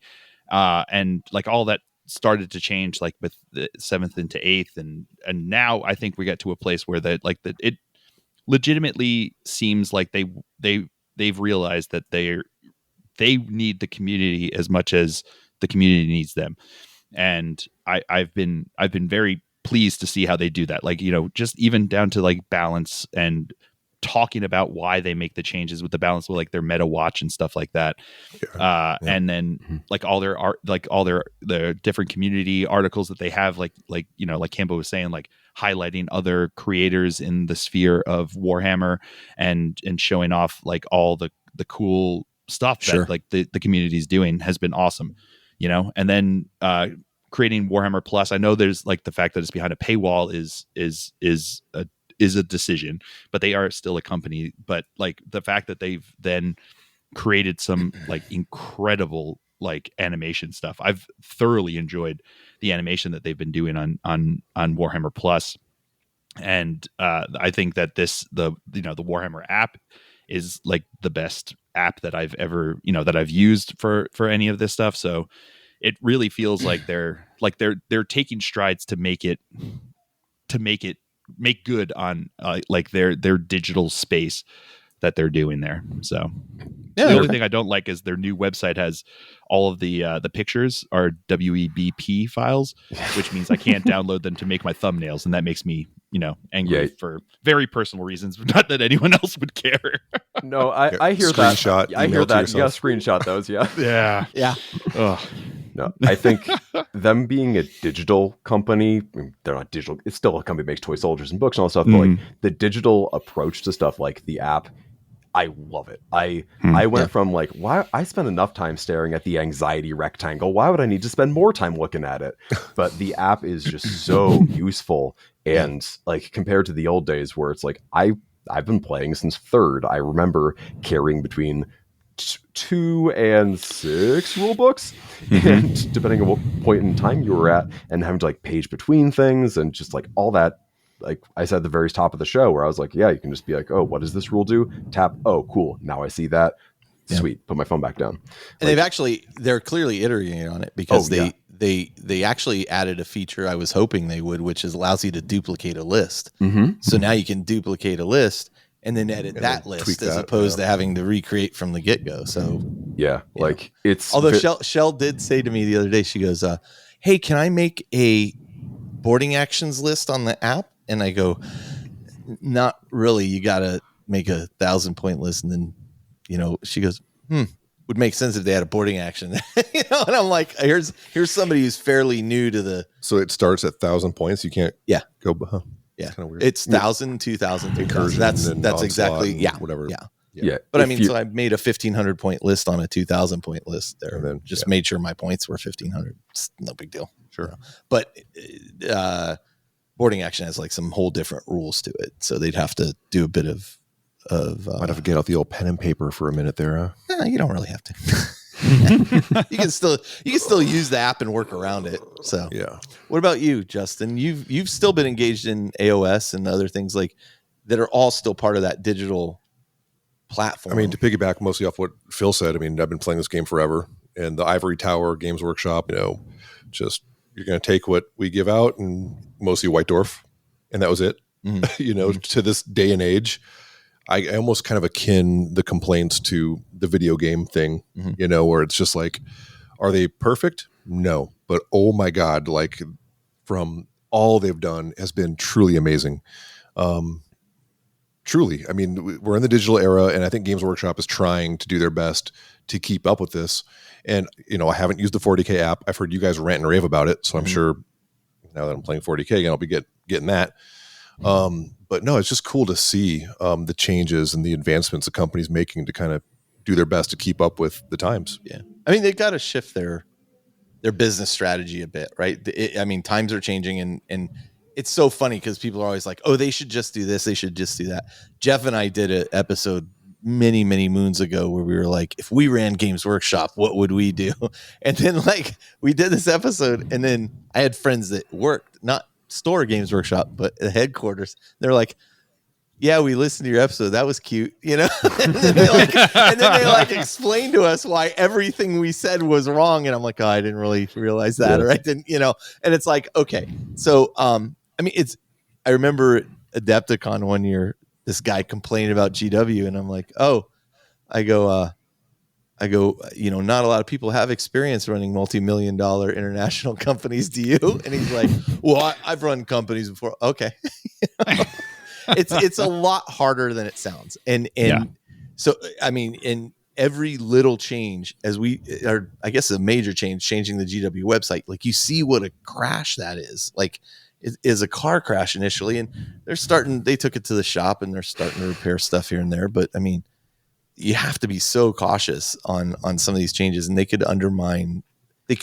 It's much easier to roll out a change than to roll a change back. And so if they were to suddenly go, all rules are free, and then they're like, holy smokes, this hit our bottom line like a lot worse than we expected. No, rules are going to cost money. Oh man, can you imagine how upset people would get? Yeah. So I know in AOS, like one of the big things, like the points are not in the new battle tomes, and you now like basically kind of almost have to get the app to get the points, or there's some weird stuff going on with that where they're almost kind of forcing you into the paywall, which I don't really agree with. In 40K, the points in my codex are already out of date by the time I open the codex. Stops doing it. It's kind of point. It's literally like one page of points, I think, at the back of the codex, and then you go download them for free. Like the points are all free. Yeah, they're all in Warcom. They're on the downloads tab, and the QR code manual. Yeah, the QR code at the back. Warhammer community. Even once a 40K army gets its official codex, the points are still there. Yep. For free. Because I could be wrong, but I think they're doing something different with AOS. Oh, that would be weird. No, I believe that's what they're doing with AOS as well. Okay. You look skeptical. We'll check after this. Trust me, our listeners will tell us. But I mean, the other thing I would say is it's just the Warhammer community is also, I would not entirely, but it has pretty much obliterated the like rumor mill that used to happen. There's still rumors here and there, but it used to be remember like, the old Daka? But I mean, remember rumors just used to not. drive everything, just everything. It'd be like, because nobody told you, like, here's what was coming or whatever. Now it's like, yeah, we know this is coming now in advance. It's kind of nice to know. And they're clearly on a schedule, but it seems to work out a lot better now. Yeah. I mean, one of the tangents here, not tangents, one of the subjects is the sneak previews, right? Yeah. Oh yeah. Yeah. So yeah. Which have you gone to any of these? I know Campbell did. I think the last one I went to was that Nova where the Deepkin were announced or something. Right. That was a long time ago. Where I was like, oh, and I'm sure most of the people in that room were like, cool. But it's one of those things where you see people talking. I think, Vince was talking about how they chain you to a room for an hour and a half and, play bingo and trivia and kind of nonsensical things. And then all this anticipation to announce Space Marines with jump packs where, certain people in the room might be like, oh my God, kill me. But the whole room explodes. Right. So it's just proof that like everybody has what drives them in this hobby and what's not your yum might be somebody's yuck and vice versa. Could certain events, could they time this strategically where like the really big Novas and the Adepticons have like the big reveals?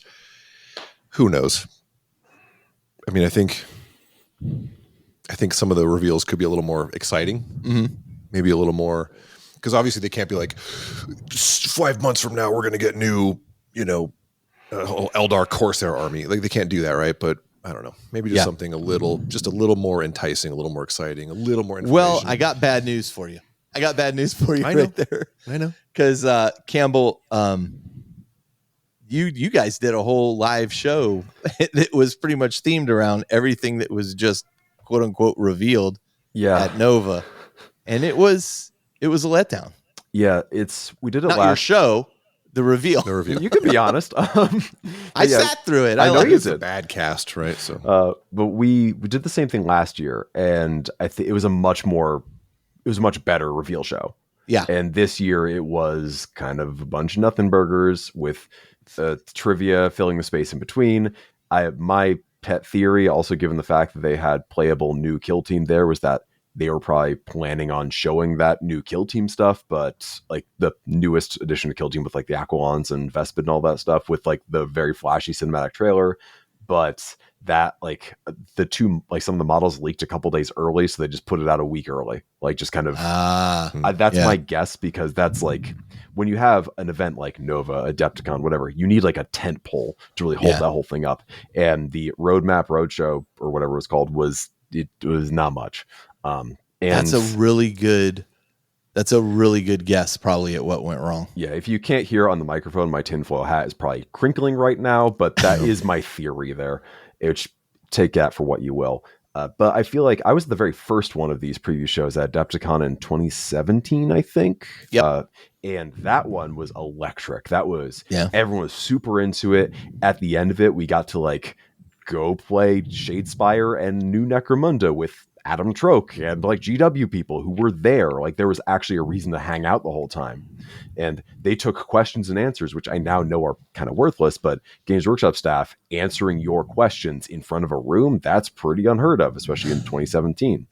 A lot of the questions they would get asked though, I mean, look, when I worked at Yahoo and we were going through a bunch of, CEOs rotating through Yahoo, CEO got up on stage and right next to the CEO was the attorney, the corporate attorney. And it's like people would ask questions of the attorney, like a cattle prod, and the attorney's literally like, we can't answer that question. So, I mean, when you ask a question of Games Workshop, like, when are we getting this? Yeah. When are you going to get this? We're not going to answer that question. I was, and you talked about the Deepkin, which I thought that was a fantastic reveal.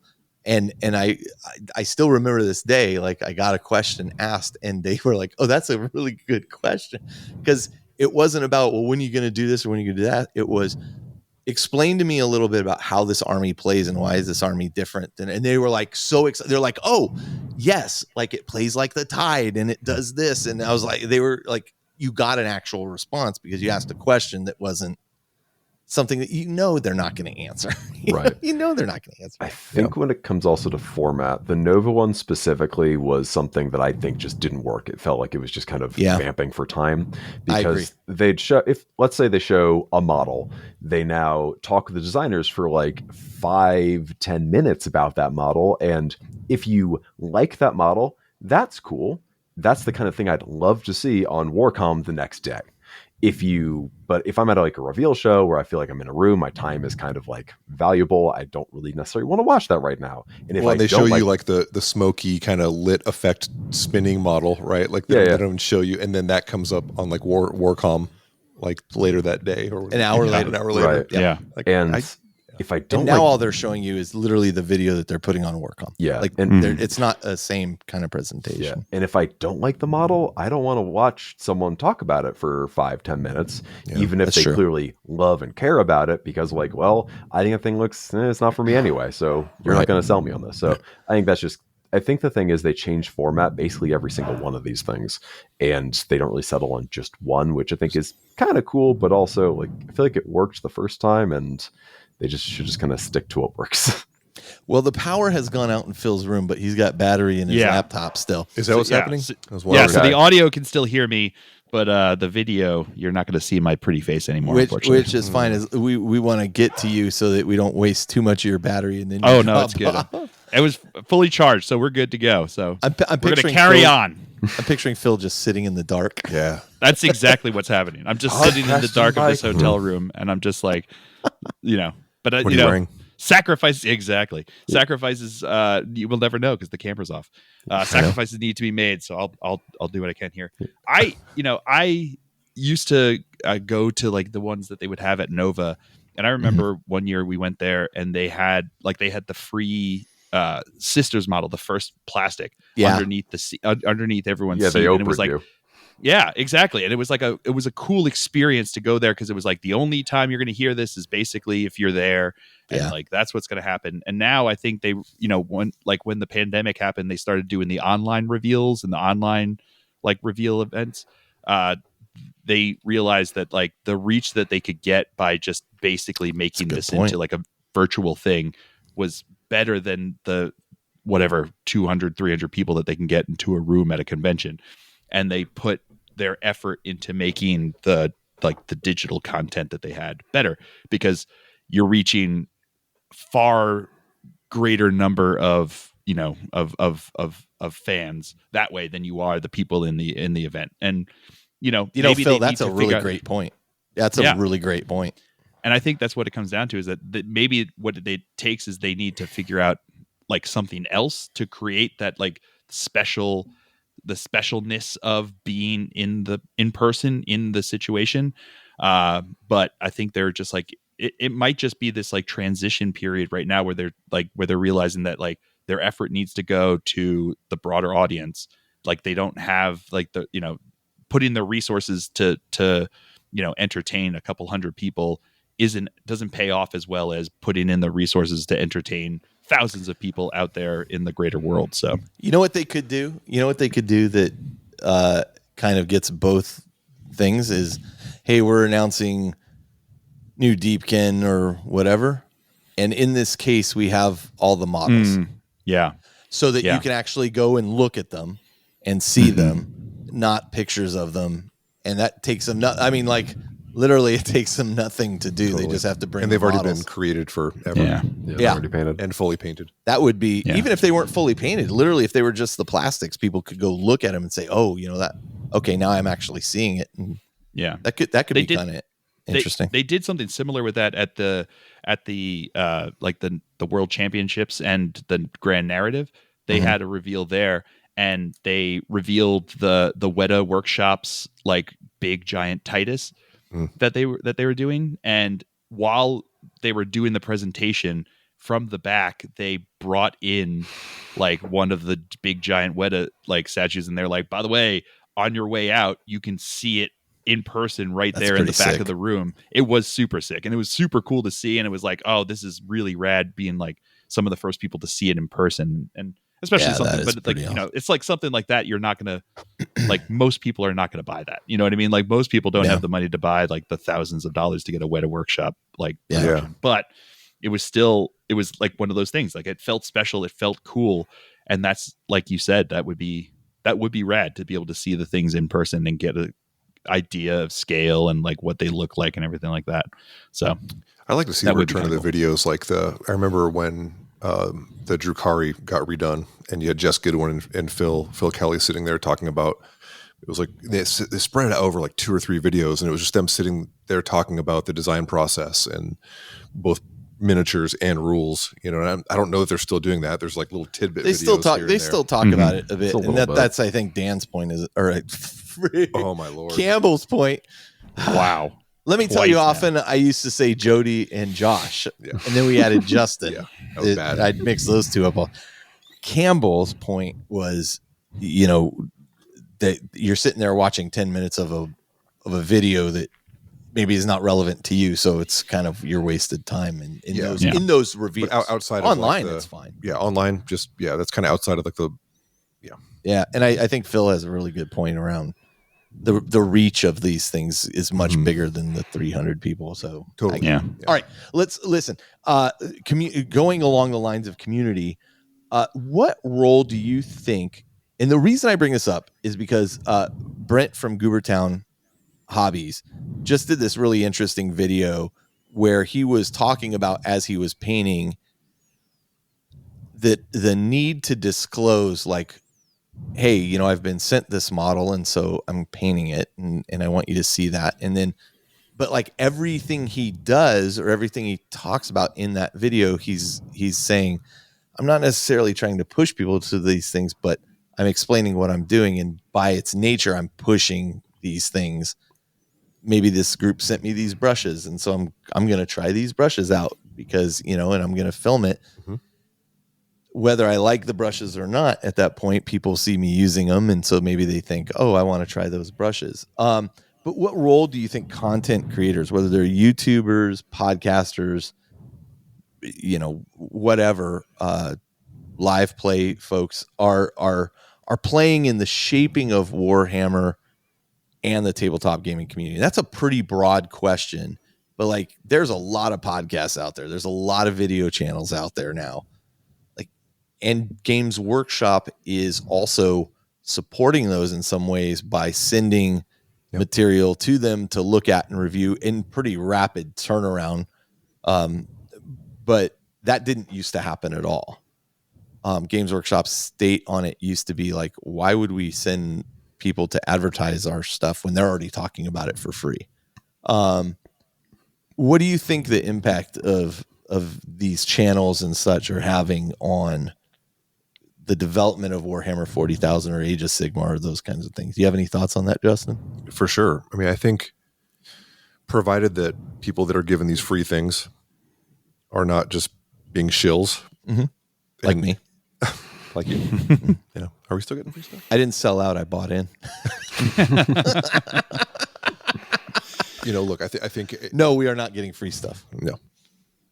Anymore. No.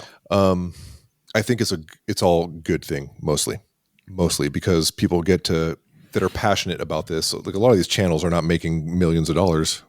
We're not making millions, are we? No. You know, this is stuff that, sure, they might get a box of models early in the mail if they're a prolific painter like Sam or Vince or any of the guys out there. Dan, you know. But that's time they have to take out of their life to build this model, paint this model, learn the rules, read up on it, you know, just so when the second it drops, that there's somebody who knows what they're talking about that can either push the picture of this amazingly painted model or rules that they've spent their own time reading and playing for a game they love. So I feel like it's a win-win. You know, I think there's been some drama when it comes to the playtesters and things leaking, and so that's kind of the bad side, right, where stuff leaks. But I think it's all good, really. Do you think there is I'm given these models, I don't want to stop getting these models, right? So I'm not going to say anything bad about these models. I mean, God, Games Workshop makes such good stuff. I haven't seen anybody paint that new Who's the new Grey Knights the Inquisitor? Cotiez? Yeah. Oh, Cotiez, yeah. You know, I think Campbell painted full diaper pant. I did not. Cotiez? I did not. Did you not? I did not get one of those. I don't know if Goonhammer got that set or not, or we just got the rules, but I don't think so. Yeah, because usually it's like the character came in like a big box set, and they don't send out like rebox sets, right? As far as I know. So, but also I've seen a lot of people like fixing it and like making it better. So yeah. Which I think is a selling point all its own. It's like, I stole from Campbell the whole Typhus is one of my favorite characters in the Death Guard, and his whole look. I have a scythe pose versus his old pose where I felt more menacing, But then you saw people adjust that pose to I'm holding a scythe by my side and I'm holding up like a Tau guy or something. Like I think that is selling it as well, right? Like, I mean, I can't make that without this kit. No, that's a really cool conversion. I would like to do such a thing. I feel like whatever media we all choose to decide to consume, whether it's, YouTube or podcasts or whatever, you kind of have a feeling if somebody's real or not. I would hope so, and a lot of the ones that I really subscribe to, like they're giving honest opinions, whether it's an artist Opus brush or Pro Acryl paint or Games Workshop or whatever it is. And they're going to give you honest opinions, like these are the good things. These are the things you might run into. And I think as long as that is there and it's not just, this is great, the best thing ever, do it. Yeah. Then it's good. I think in our field, there's not enough money in it to really make selling out worth it. You know, I like if you look at, the celebrities and stuff that are, on Instagram that are doing whatever branded stuff that they're doing, like with makeup or any of this stuff. Like there's just like, no one in our field is a celebrity except maybe Henry Cavill, but like no one else is like going to rise to the level of celebrity. But like, but that's the point, is that there's not enough money to make it worth it. You know what I mean? So like, even I'm part of the Army Painters Factory team, and I really enjoy their products. And I always say, I'm like, I don't get paid enough to blow smoke up your butts. You know what I mean? Like I'm going to tell you honestly what I'm working with here. And I love the speed paints. I love working with this. And like, but then again, you may not want to turn to me for like a comparison because I don't have a need to use other paints, but I'm very honest about it. And I think most people are very honest about these things. And there's not enough money in our field to make it worth the time or effort, or the fact that you would just like lose your standing in the community by completely turning to it, whereas like the millions of dollars that they throw to some of these other, like in other spheres and other influencer spheres.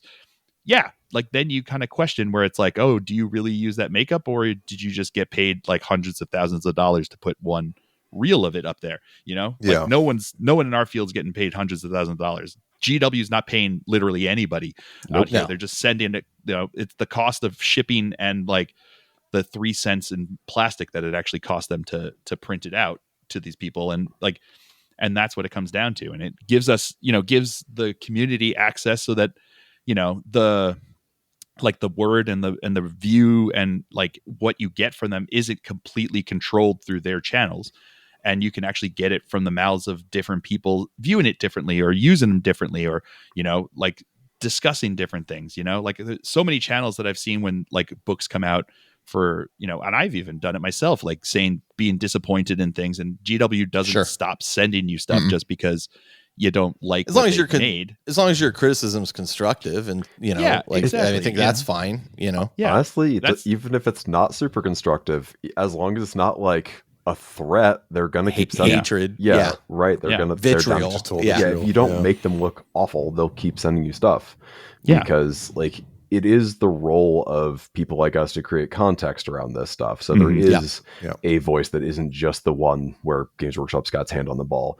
And that's awesome. I'm glad that this is definitely a situation where like one hand washes another in a very comfortable way. Like it's cool. I feel like when I get a box of something early, again, I don't get paid to buy Games Workshop. I just get the stuff. I can't eat that Skaven Tide box, but I can paint it. And that's cool. Like I feel excited because I'm like, oh man, I got this stuff early. So I'm really excited. I'm like one of the first people to get my hands on this. And that means, launch day, there's a whole bunch of stuff out there in the social media sphere. There are people who have expert opinions on it. And like I had a lot of fun kind of like getting to learn and grow through that along with it. Like it's very positive, I think, for all parties involved. I can see why there is some bad feels from people on the outside, especially when like I remember Goonhammer got to review something where we were not wild about it. Like it was a kit or a book or something like that. And we're like, yeah, this book kind of sucks, or this model doesn't have many options and isn't that good. And a bunch of people were really upset in the comments because they couldn't get their hands on that set yet. Or it was like out of stock, like it sold out immediately. And they're like, these guys don't even appreciate the stuff they're getting, like yada, yada, yada. And no, we're just telling you. We're just telling you. I hate the game, baby. We're being honest. Like that's the thing. And yeah, you're right. Like, I think Phil, you were saying that like, people can smell a shill. If we say every single thing is the best thing ever, it's going to start to smell weird. Okay, so first off, I'm just going to tell you, if Games Workshop wants to pay me $1 million to say everything's good, I'll do so. But if 7 figures are on the table, we can change this conversation. But you're also not going to notice much of a change from what I say, because I kind of am known for liking everything. So but also like we've been talking a lot about like paints and getting free models from like a podcast or YouTuber / thing. But just going back to like the sales of, you know, the influence of jamokes like us, you know, like we talk about the Show of Force episodes, and we'll be sitting there like, okay, I did a bunch of show research. God, I want to collect this freaking army now, you know. That happened with me with the Adeptus Custodes, and then finally I realized I'm never going to get these, and I sold them up. And in my personal, you know, experience, like I haven't played 40K in forever, so naturally I'm going to Scary and being like, okay, what's working for him? This guy wins a tournament every month. Okay, cool. Yeah, that'll at least give me a leg up. I think I need to go put some Dark Lances on my Scourges, or buy a new box of Scourges, or whatever the case may be. It's helpful. It's very helpful. Yeah. Just for like, you know, finding out about your army and or you're starting a new army, because I'm having little evil thoughts of maybe doing some World Eaters. So I'm like, 30 Terminators sounds fun. I wouldn't have thought about doing 30 Terminators unless I watched this video of how much fun this guy had running 30 World Eater Terminators in Angron. You know? So well, I think you know, you hit on a really good point there, and I mean, it can be helpful. I think honest opinions, we've always given our honest opinion here, whether we like something or don't like it or whatever. I just happen to like most everything. Yeah. Sure. Like Jeff still gives me a bunch of crap about liking everything. And I'm like, you know what? Let me tell you about liking everything. It's awesome. Yeah. Going through life being happy about everything is pretty cool. So yeah, you know, this is a hobby. If I'm doing it because I like it. So like, it's like, you know, shocked Pikachu face, the guy that likes the hobby that he does. Like, like people think that like, just if you have a bad opinion of something, that suddenly that makes it more real. Like, oh, he's telling the truth because he just sat on whatever this was. And it's like, okay, what about like, how is that any more true than the person who's like in this hobby for so many years because he really likes what he's doing and really likes the product that's coming out here? You know, it's like you come out with another Space Marine. I like Space Marines. I'm probably going to like the new Space Marine that comes out. You know what I mean? Like that's just the way of another the world. lieutenant. Yep. Yeah, exactly. Genuinely, yes. Can't get enough lieutenant. Yeah, you can't get enough lieutenants. Yeah, so. Pokemon. And we're in the age of 3D printing where it's like, oh, this certain unit has been updated in like 30 years. Well, it turns out there's some pretty good STLs out there you can get off Etsy for, you know. So. Yeah. But it's like, we're here because we're excited about this. We're here because we love this. I'm not recording a 3-hour show because I'm not interested in the game. Right. Exactly. Yeah, what, you don't work at 8:30 at night? Like, weird. Yeah. Yeah, no, 11:30 at night over here on the East Coast. Oh, I'm so sorry. All right, well, we're here because we love it. Yeah, exactly. In deference to Phil's late evening, let's take a short break. We'll come back and then we'll launch in the last segment of the show. Boom.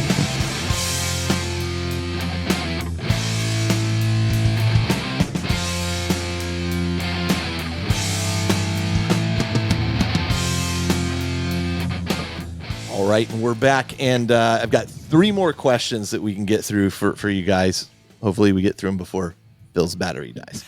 It's going good. I'm looking at it down there. We're good to go. It's not going down too fast. Perfect. So we're good. Perfect. That's why I told you to turn off the camera. Okay. Yeah. Starting point for new players. What's your perspective on the sustainability and accessibility of the hobby for new players, given the rising costs of models and paints? I kind of want to talk a little bit about the cost barriers around it, but also what Games Workshop is doing to make the game more accessible, make their games, I should say, more accessible. Even though, as Phil mentioned earlier in the show, I think it was actually Campbell that said, "Oh, I got to talk about these prices going up. How much does this suck?" They've raised prices obviously over every year. They do that? Sometimes every other year. And those prices have gone up. Whether the value of the hobby, it's expensive versus not expensive, that's not what really I'm talking about. I'm talking about what's the sustainability for this for new players getting into the game. Campbell, let's start with you on this particular question. I mean, with regards to rising costs of paints and models, I can just quote the talking heads and say same as it ever was. If you Google Games Workshop price increase and a year, you will find a forum thread from that year being like, I can't believe they raised prices this year. I was in research for this show. I was reading one from, I think 2007 on Daka. Mm-hmm. People being like, "Oh, I'm out of this for good," and I see the user has 2 plugs on this. God, I know old arguments. The most attention that site has gotten in years. But the poster being like, "You're welcome, Dak." But that poster being like, "Oh, I'm out of this. I'm never coming back," and it's like, "Oh yeah, he has 25,000 posts over the following 10 years or whatever." Mm-hmm. What's the spoiler? He did come back. What, you're telling me the death of Superman wasn't the last Superman comic? Weird. But yeah, the raising costs, no one likes to see it. It sucks. It sucks to go through. It sometimes is in line with inflation, which is a bigger problem than this hobby and than this podcast is equipped to really handle. Sometimes it doesn't. Sometimes it paces it. I went through a thing a while ago. I had a White Dwarf from the 90s, and I was like, that's how much a tactical squad was and a pot of paint was. Let's go into an inflation calculator. And some of it kept pace. Some of it, characters and paints went high. Squads and vehicles kind of kept the same. So it's always been expensive, but what expensive is worth to you is the thing that changes.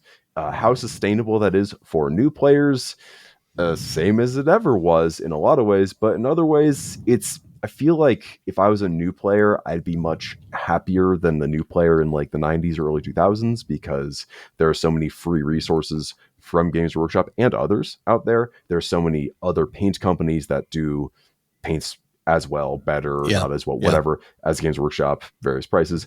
Justin, you mentioned 3D printing, which is its own other bushel of things, but also for a lot of people that can be a more affordable or more sustainable way to do gaming of any variety. So I think the hobby ain't going anywhere. Games Workshop is clearly doing better than fine. So I don't think they've hit that yet, but I feel like the first time I saw the price will only go as high as the market will bear, arms crossed conversation was 2009. And I don't know if you looked at the calendar recently, but it's been a year or two since then, and Warhammer is still plenty here. So I think we haven't seen an end to it. I don't think we're going to see an end to it. I don't think prices are ever going to drop outside of value price stuff like spearheads or starter sets or whatever, which are clearly doing also great. And I think are a super cool way to get into things. They're a more cohesive way to get into things than the old battle forces were back in the day. Having a whole game mode balanced around them, combat patrol, spearhead, boarding actions even to a degree, I think is really cool. I love that there are viable ways to play this game in small ways, which does make that onboarding, that new player experience much easier. And, there's always been, actually for a while, you couldn't buy discount models online and now you can. So sponsor of the show, Herrick. It's a good Herrick point. Games. You can just go there and get stuff for 15% off. No problem. Yeah, that was a weird moment in time. Yeah. All web carts shut down. All web carts got shut down. Yeah, I mean, Campbell, you hit 2 points there that I just want to touch on real quick. One was you went back and looked at these old posts on Daka. There was one point where I used the Wayback Machine, which was you could look at old websites and that kind of thing. And I looked at the old Games Workshop forums on the Wayback Machine, and I could look at all the posts that people were making. Weren't those open for all of a few days? No, they were open for a year, couple years or so. A year, but you would look at those, and it was so funny because you'd see the exact same discussions and exact same complaints you see today. Not about necessarily just pricing, but it was this army's too strong or this army's not strong enough. everything old is new again. Like it's the same cycle over and over again. So nobody's really producing anything necessarily new in that regard. And then you touched also on Spearhead and Combat Patrol, which I think are brilliant moves by Games Workshop to finally just release like a starter set that you're like, this is all you need in this. I think $40K has a lot to learn from Spearhead. Sure. With the Combat Patrol. And I think that Games Workshop does a lot of testing with AOS. Sure. It goes back and I think it goes back and forth. Yeah, I mean, Spearhead exists because Combat Patrol existed before it. Spearhead is definitely an evolution of that sort of idea. Yeah, and I think Combat Patrol will evolve as well. But the really interesting thing about that is it used to be those. What were those boxes called? Battle Forces. That was the big one, right? No, Battle Force was the small $60 or $90 depending on Spearhead. Mega Force was bigger. There's the Start collecting boxes that they used to do. Oh yeah, which weren't Start balanced. You couldn't really play with them right out the box. What it was that's was just like point. This, Yeah, you would get that Battle Force. You would get that Battle Force, and I can't tell how many friends would say, okay, so I can buy this box and just start playing. And like, no, you actually have to buy this, and you probably want one of these tanks as well. And this, you'll need a character, so you're going to need this guy. And now it's just like, just get that and start, and then grow from there. To an extent, right? But I think like Spearhead did such a good job of like balancing the boxes exactly my with point. each other. Yeah. But you're playing with that box. You're playing with that box, right? But I love that like Spearhead is like you bought this book. It's all self-contained, has all the rules, and then every faction, like Combat Patrol, is just kind of like they try to do that, but it's just all over the place, and they're all unbalanced, and they don't have the card mechanic. And Spearhead feels very much like its own. It is. To Campbell's point, I'd say Spearhead exists because Combat Patrol exists, and it's just an evolution of it. And Combat I think Patrol you'll see walked so Spearhead could run. And I think you'll see it come back to Combat Patrol at some point where they'll be like, okay, here's the new Combat Patrol that we learned from Spearhead, But regardless of whether one is better than the other, my point is you can buy a Combat Patrol box and play. Yep. Boom. Right out of the box. You have everything you need to play Combat Patrol with somebody else. Yeah. I just did it there. Josh, not Justin, call me whatever you want, man. Went up to the Tacoma Open and beat up a bunch of new people because he played in the Combat Patrol tournament, and I think there was like maybe 12 people. Yeah, so I think that those kind of iterations, like you have, like the Combat Patrol or the Spearhead, it's an entire way to play in this hobby where it's just you buy one box, you build one box, you paint one box. And previously, the only way to get into this game was basically to start with a 2,000, buy a 2,000 point army. And like, that's a hard sell to someone who's like sitting on the fence.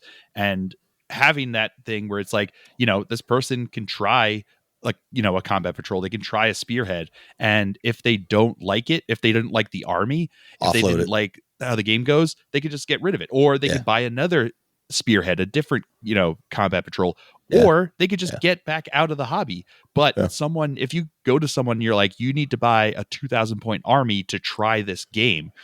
People are going to be that's like, a tough sell. That's a tough sell. Whereas if you say, hey, buy this one box and we can play and have fun and see how it is, and you can see what this is like, they're like, all right, sounds good. Like, maybe I'll just like get some cool looking models. They'll sit on my shelf if I don't want to play this game afterwards. And it becomes if you don't a much like easier it, maybe sell. John will buy it from you. Yeah, exactly. Maybe you like it so much and you're somebody with not that much time and you don't want to do a whole 2,000 point army, but you want to collect all 20 Combat Patrols. Yeah. Because you love that game because it's so well developed as a self-contained game. They're still making their money, right? Yeah, exactly. So it's great. I think it's phenomenal. And it's the same thing I think what they're doing with Kill Team and stuff like that, where they got rid of the compendium lists and stuff like game teams and stuff like that, where those required you to they were designed so that if you had this army previously, you could play Kill Team with that army. And now they're like, if you want to play Kill Team, you buy the army that the Kill Team that looks cool to you. It comes in one box and you can play it like right away. Build and paint it, and you can play it with the one army and the one Kill Team. And I think that they're trying to find those easy entryways into their games where you buy one box and you can play a Games Workshop game. And I think that that's what they're looking to do to try to entice people to try this hobby. And then if you get bit by the bug like we did, suddenly you have like multiple 2,000 point armies on your shelf that are fully painted and, that's getting used maybe once or twice. You know what I mean? That's strange. And like you said, yeah. But like that's the thing is like that they're making these entryways for people to try out things, to try the whole hobby from buying to building to painting to playing that they can do with just one purchase. And then you can either decide this is for you or it's not for you. And if it is for you, they have 1,000 other things that you'd probably like to buy available for sale. But if you don't, thanks for the one purchase that you wouldn't have done anyway if you had to buy a 2,000 point army. Have a good day. The smoother they can make that on ramp for people, the better they're offsetting like the overhead that the game you raise an excellent point, Phil, which is like telling somebody buy this 2,000 points worth of models so that we can try the game is tough sell. And Campbell, going back to the Space Marine 2 video game, I read a post by somebody who works at a GW, and they're like, more and more people are coming in wanting to know more about the game because of this video game. Oh yeah. And there's two factors there. One, 40K is not a game of instant gratification. You got to clip everything off. You got to assemble it. At a minimum, you got to clip it off, glue it together, and assemble it, and you're playing. Yeah. And then I think the other barrier there is, the person could look at it and go, well, a video game's $60. And this will cost me $140. And a single chaplain is $45. Sure. Whatever it is now. But this thing will last you a lot longer than that video game. It will. But I do, to be a little bit negative. Yeah, go for it. I do somewhat worry about the double-edged sword of the are we starting to hit a price ceiling where even I walk into a store and go, God. And let me back up. A video game is $70, not $60. Right. And video games are going up too, but I understand Games Workshop is an expensive hobby, but it's like some of the things you're like, yeah, there are choices. I go, that's not worth. And then you have the 3D printing elephant in the room, which I want to make. I love Games Workshop. I want to make sure they're good, but I do worry sometimes that the ceiling we might be getting close to the ceiling, and then 3D printers at 4K resolution that are just. They're gonna have to come up with some answer. It's gonna have to happen, They're gonna have to. Man, I think the 3D printing is more of something for people that already play the game, that already collect the game, versus new people. Because to 3D print, you have to buy the hundreds of dollars worth of 3D printing thing, learn how to do it, buy the resin and stuff like that. And yeah, maybe you could buy the models off of Etsy. It's true, but I think that the threat of 3D printing is more for established gamers versus the new gamers. I think the new gamers would rather just be like, they'd just rather be like, walk into the store and be like, okay, I'll buy this one box and now I can see what this is about. And then maybe they're like, okay, now I'm going to go get a 3D printer because it's too expensive. Yeah. But they still got that first purchase. Campbell, you were trying to make a point there. And you kept getting cut off. Sorry. No, you are good. I was going to back that up and say, a new player, if you're like, okay, hi, new friend, would you like to play this game with me? You need to buy this one box. It's $100-something bucks. Bit of an ask, but you should get, if you don't like it, you can sell it back for basically what you paid for. Cool, tight, easy, one click buy. Yeah. Or, okay, first off, do you have a desktop computer? Oh, you do? Okay, cool. In that case, I need you to get this particular Elegoo 4K printer. I need you to get this much filament. You're going to need to buy these STLs from these places, not this place, though. His sculpts suck. You want to buy these ones instead. And when you're done with that, you're going to need to watch a couple dozen hours of videos on how to actually use this thing. And, your print's messed up? I can't help you there. Yep, no, but it's a good point. I know just a guy future who knows projecting. a guy. That's all I was doing. Yeah. No, it's future. Right now, that's an excellent point on Campbell's part. I think we tend to overinflate the ease of it. Like, I have a 3D printer. I have a 3D resin printer. I have not done a whole lot of printing. You know, 3D printers are cool. They're super cool. I've got a ton of 3D printed bits I use for my basing. I've got friends with 3D printers to do stuff. I've done the Hero Forge thing before. They're a cool tool. And not every tool is good for every single job. And one of these jobs of getting new people into this game would be that. And yeah, you could say Etsy stores, but again, would you rather go click one? And not only Etsy too, but like there's other companies out there. Sure. Like Games Workshop hasn't released this certain unit in forever, and I'm tired of waiting. Yeah, this looks pretty cool. I'm going to buy that. And it's just all Games Workshop money being lost because it is what it is. They can only produce so much so fast. It's true. Yeah. But also on that note, because Games Workshop obviously has been showing lots of, profit. I'd be genuinely curious, like how much of that is them giving their IP out to video games like Space Marine 2 versus like the actual miniature, making. They tell you in the thing is it all broken down? Yeah, it's all broken down. Yeah, it has to be. It's a public company. Got it. So, all right, let's move on to the next question, which is probably a little less contentious. not that one was. I think we're all kind of no fists were thrown. Yeah. Okay. We're good. Justin didn't get the notice that we're all supposed to be fanboys. You're not supposed to talk bad, otherwise, that's actually the problem. GW overlords will take us down. I actually appreciate we're paid shills. They'll stop paying us. Don't you know? The millions of dollars are going to dry up. The last time we had Campbell and Dan on, like Dan actually went against like one thing we had said, and then he made like the best point ever. I was like, oh man, that's a really good point, Dan. So Dan specifically, not Campbell. Okay. Actual Dan. Yeah, which Dan are you talking about? Is this Dan in the room with you right now? Okay, return of classic games. Games like Mordheim and Battlefleet Gothic are often brought up in discussions about possible returns. We've seen returns of Space Hulk, Necromunda, a few others. Effectively, we've seen Epic come back in Legions Imperialis. Would you like to see Games Workshop bring back older titles? If so, what would be your next choice and why? And what level of success do you think your choice would actually have with GW in terms of putting yourself in the cockpit of flying the GW plane? You're going to put out this. How effective do you think it'll sell? Campbell, you want to go first on this one? Yeah. So I would say, based on seeing both Aeronautica and Titanicus get folded into Legions Imperialis, it's pretty clear that like. I don't feel like we should get too married to any of these coming back and sticking around necessarily. Yeah. Like Necromunda, the fact that it keeps getting support, I'm over the moon. I love Necromunda. It's the best game at being what Necromunda is out there.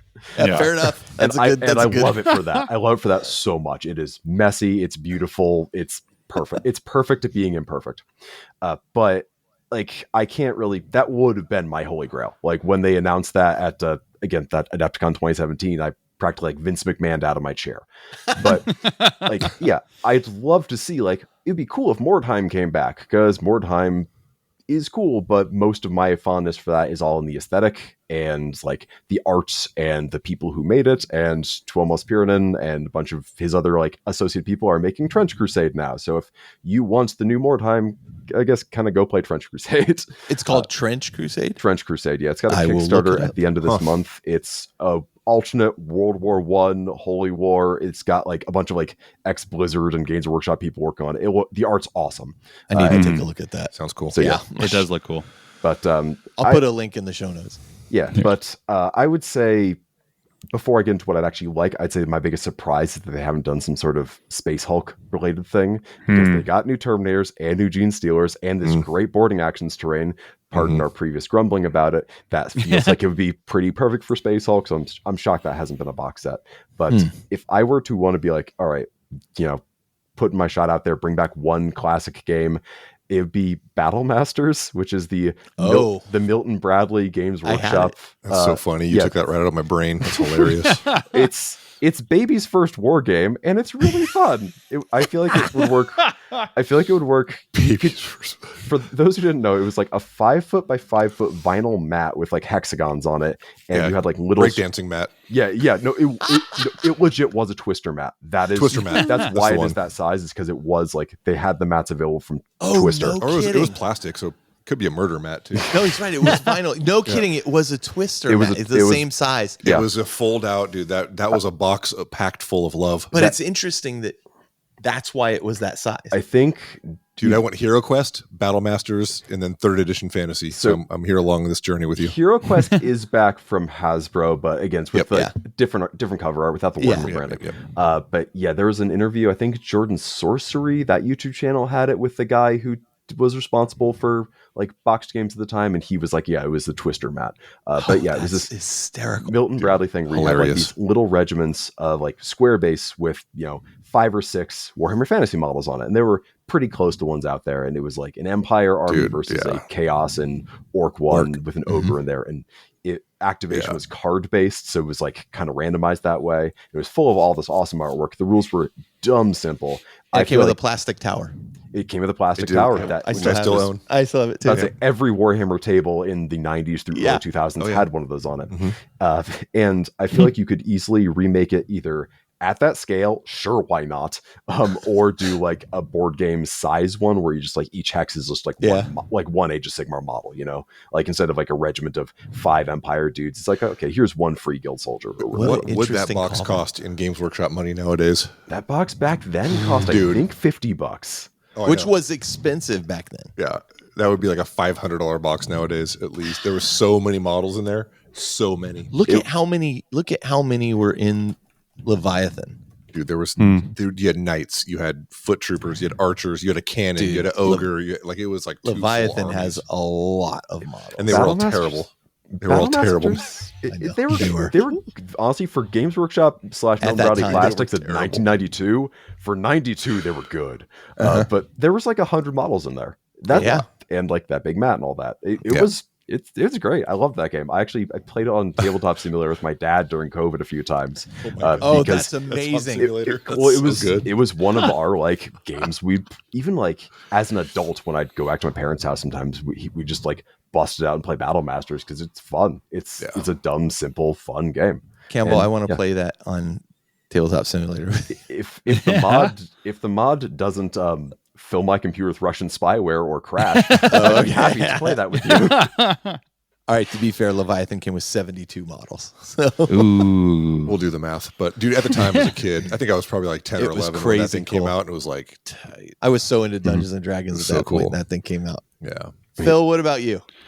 So I think a lot of the old games that have since died, that haven't come out here, like the draw for them is firmly built on nostalgia, and not necessarily a nostalgia for the actual game, but a nostalgia for how you felt back when that happened. So if you were growing up with these games, if you like, you're going to be thinking back to like getting together with your friends on a Friday night after school and like a bottle of Mountain Dew Code Red, and then like, and this game that you were playing, there. That's what you're remembering. You're remembering that feeling of like getting together with your friends, laughing, and like probably getting every single rule wrong. And that's what you're remembering. And that's what you're calling back. And you're like, oh, I wish they would bring this back. And what you want is them to bring you back to like when you were 11 playing with your friends. What a really good perspective, Phil. Yeah. And then when they actually come out with the game, you're like, oh, like now I realize why they moved on to like something different. You know what I mean? Yeah. So it's like Space Hulk, where it's like Space Hulk had like people have like, oh, that was like the first thing into GW that I got into. And then it's like, oh, they bring it back. And then you play it and you're like, oh yeah, okay, this was not the same thing. Like I'd rather just play a game of Kill Team with my friend because it's like a tighter rule set. Like you've got more options, you've got like cooler scenery, and you're actually moving around the same similar sized board. So it takes up the same amount of space as this game is. And what you're remembering is you're remembering how you felt when you played it when you were a kid versus remembering what like how tight the rule set was or how fun the rule set was. You're remembering how much fun you had, and like no game they bring back is going to be able to bring that back. It's like seeing Star Wars movies now as an adult. Yes. Oh yeah. You're like, yeah, but they're not really geared towards you. Like, exactly. Like, yeah, you see this and you're like, oh, well, it's like it was better back in my day, and you're like, oh, really? Like that sneaker in the background as a spaceship was like way better than it was like now, like and it's like it's not. What it is it's hitting you differently because you're not 13 anymore. You're now like 40 something years old. Right. And let's go with I that. think that makes a big difference. But Yeah. I say that, and I would love for them to bring back Mordheim because I see all these people playing it, and I'm like, oh, I kind of want to get into it because it looks fun, But maybe I'm just falling for their nostalgia, not even my own nostalgia, and I'm seeing this and but it looks like an interesting thing. Like I'm fallen in love with like skirmish games and like where you build like a war band and you make these smaller things and like because time they're hot right now. Yeah, exactly. And time's a little bit more precious where it's like I can like build and paint like a war band and I can do that, whereas like I don't think I could build and paint like another 2,000 point army right now because I just don't have the bandwidth to do that, So and I could make 3D print the terrain for a Mordheim game out of a PLA printer, which is a lot cheaper than and easier and a lot less toxic to you. Yeah. Mm-hmm. Mm-hmm. Yeah. Does anyone else miscalculating FACO? Like things were always better. You were just younger. Yeah, you were just younger, and you remember being younger with your friends. I feel like we should challenge people to be like, okay, when did you start playing Warhammer? Go play that edition. Just go play that with somebody and see how much you like it right now.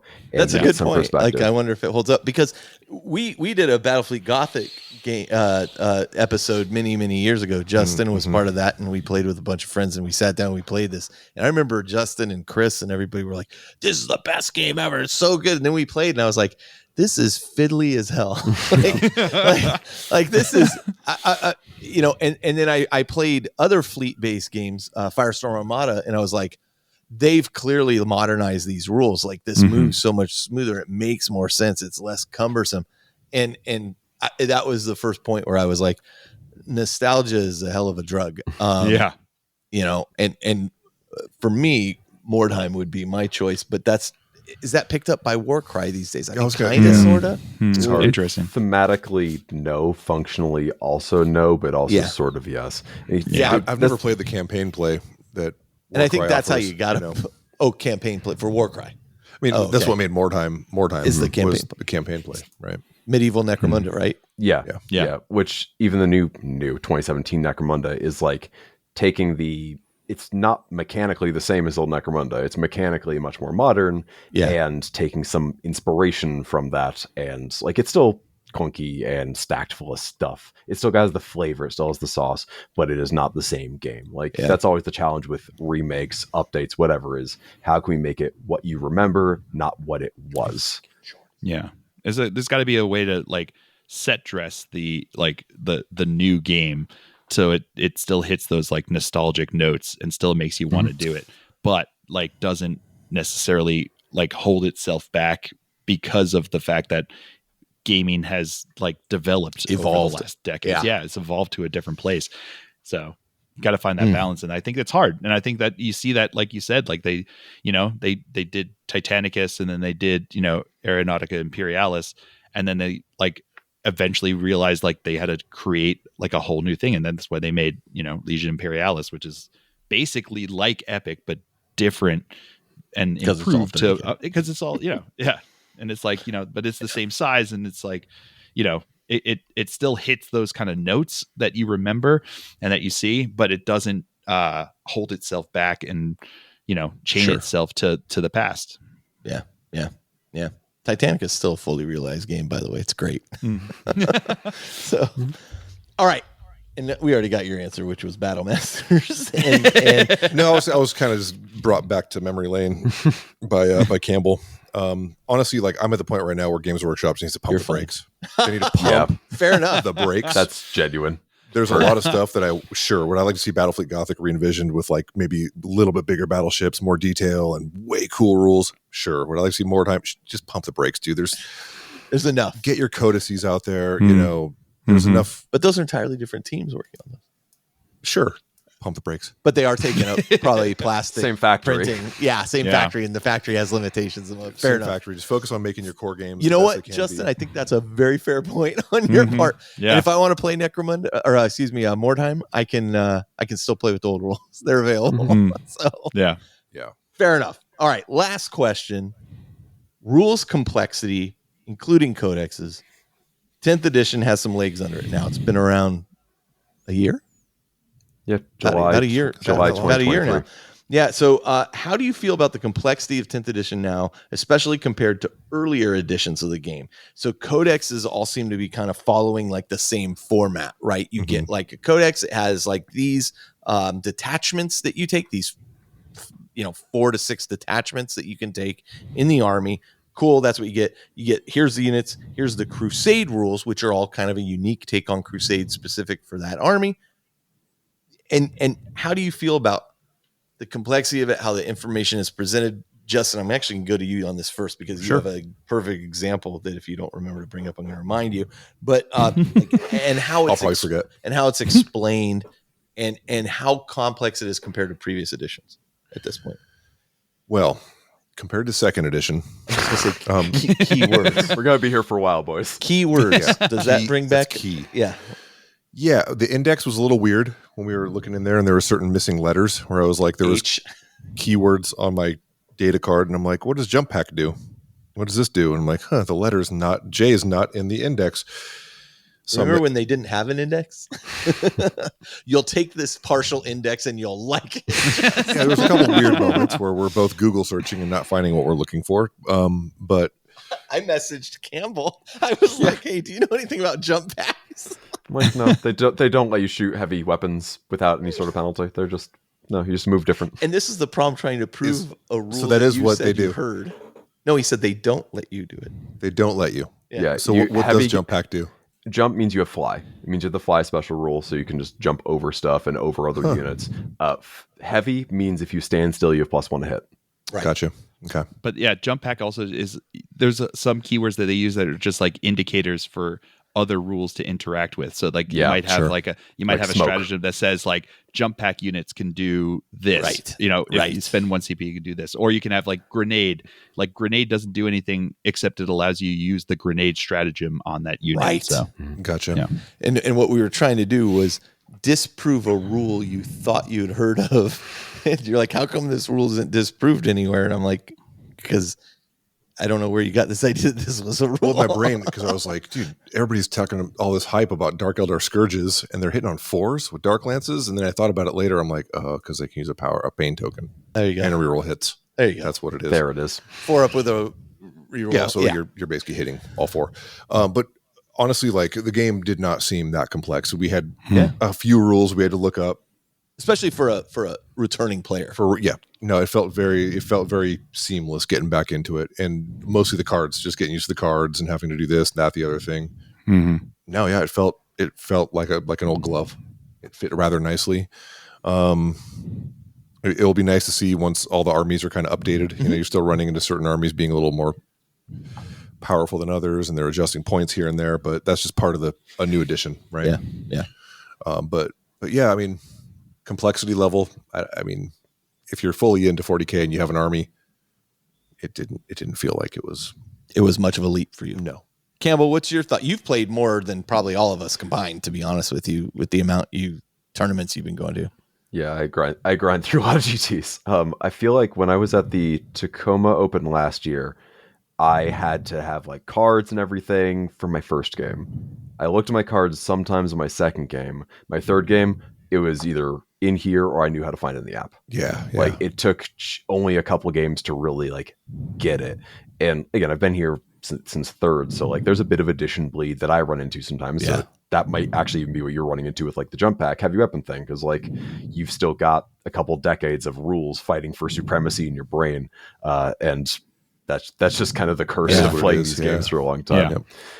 So I'll never say it's a simple game because it's not. Like there's still a million decisions to make, a million variables out there, but it is definitely the most playable and legible it's been in, I think, my memory.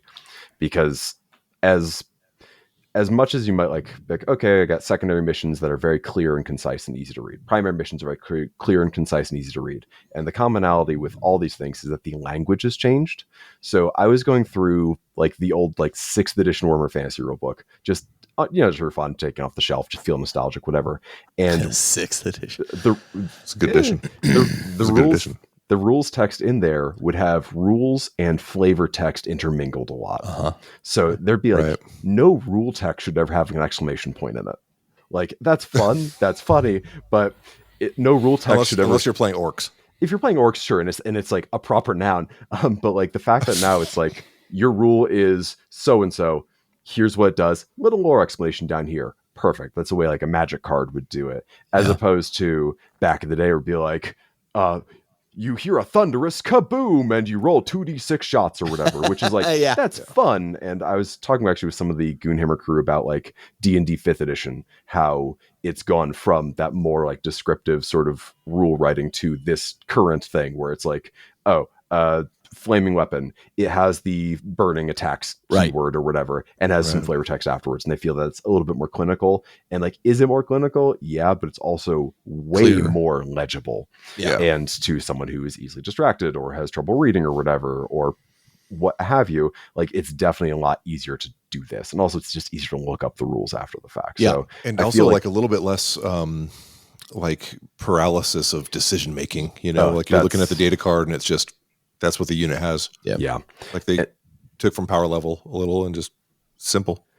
I find it's the only time it's been simpler, I feel like, would be like Index Hammer 8th, and unlike Index Hammer 8th, there's flavor, and it's more playable than Index Hammer 8th was. And I liked Index Hammer 8th for what it was, because it was like exciting, it's a new horizon, and you know, meta's changed and everything, and things got more complex, and things got way too complex in 9th. But I feel like we're at a very good medium right now. And I think that with the sub factions, the way they're laid out, and the fact that each one's like, cool, here's your 4 enhancements, 8 stratagems, and a couple core ones you should remember that you might not need to use all the time. Like, that feels like a very manageable amount of mental load. Because the app makes stratagems so much easier. It really to use. Does. I just think kind of miss the ability to like change your, you know, non-hero characters with weapons and stuff. I don't know how all the other armies work. I kind of sometimes miss it, you know, and I kind of sometimes, I'll admit, even miss like deviation dice, and like I used to love like deep striking in like the most dangerous position possible. But my God, if I pull this off, you are screwed. You know? Go for it. You know? Stuck it. Deep strike mishaps were funny. Or maddening, but they were also so unpredictable and random that it could it could feel really bad one way or another. But I feel like, again, in a place like Necromunda, where things are wackier, or Titanicus, where things are exploding and falling over, like, there's places for these sorts of things. Exactly. I feel like in a game at 40K's scale, the less ambiguity and the less room for interpretation, the better. Like, agreed. Phil, you're going into a tournament right now. Yeah, and if your power in your room comes back. Yeah, exactly. If my alarm clock goes off, I think that honestly 40K is in possibly the best place it's been in, as long as I've been playing. Like I think back to, like you said, like 7th edition, when you'd have like these deep strikes, or when you're dropping a pie plate on someone, and then like you have those like minor arguments where it's like you're not holding, is it covering? Is it covering? Like, I think it says 5 guys. It's like, I think it's only 4, and then it's like you're not putting the measuring tape in the right angle from where it's supposed to go there, and it's like all those little things that weren't necessarily like table flip ending, but they just like started to wear bit by bit. And I think that when they moved from that into 8th edition, their aim was to just like take away a lot of the mechanics that left people ambiguity. Kind of like ambiguity. It left people feeling like a bit like bad, like the feels bad kind of situations with the mechanics.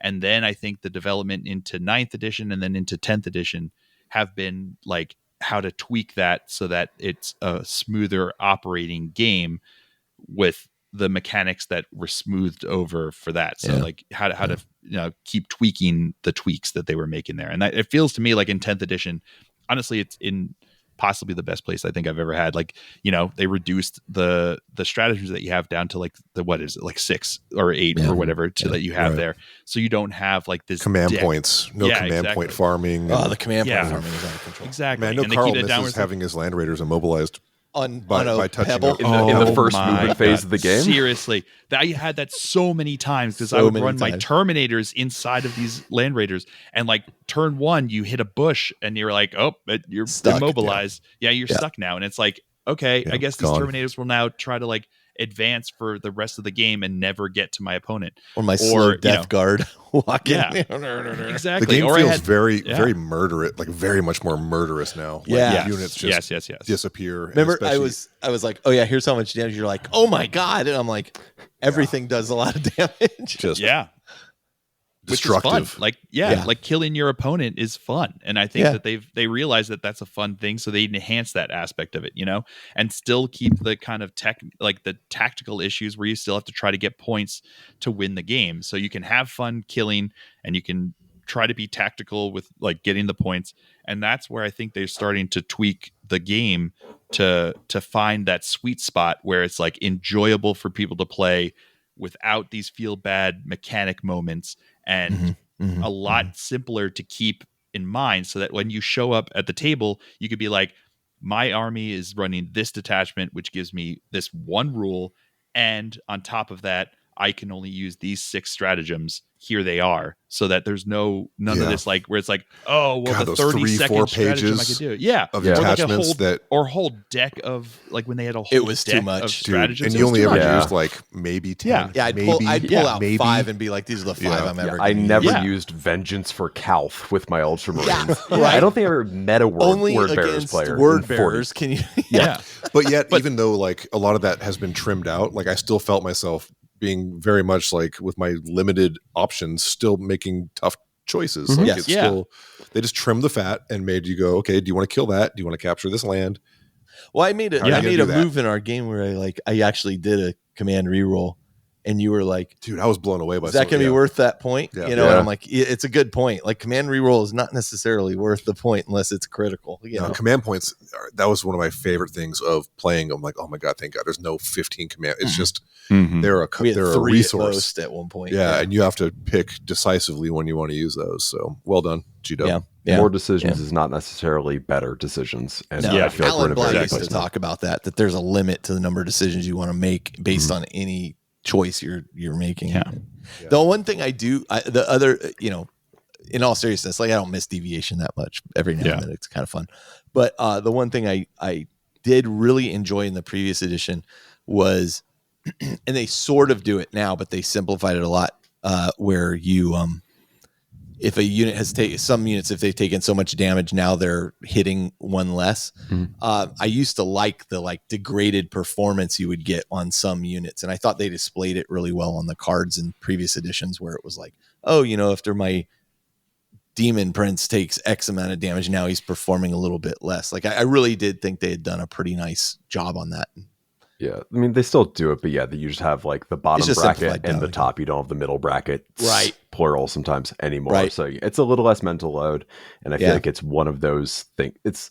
I ask, is that bracketed? Not which bracket is that in now? And Fair that's enough. A much simpler question. Fair enough. But there were also some cool mechanics they could play with that, where it's like some things got better actually as they got wounded more, and you're like, oh, that's kind of cool, But I get it. In the grand scheme of things, I think we made out better as we talk about 10th edition. All right. Well, thank you guys so much. Let's take a short break. We'll come back and we'll close out the show, but we'll be right back.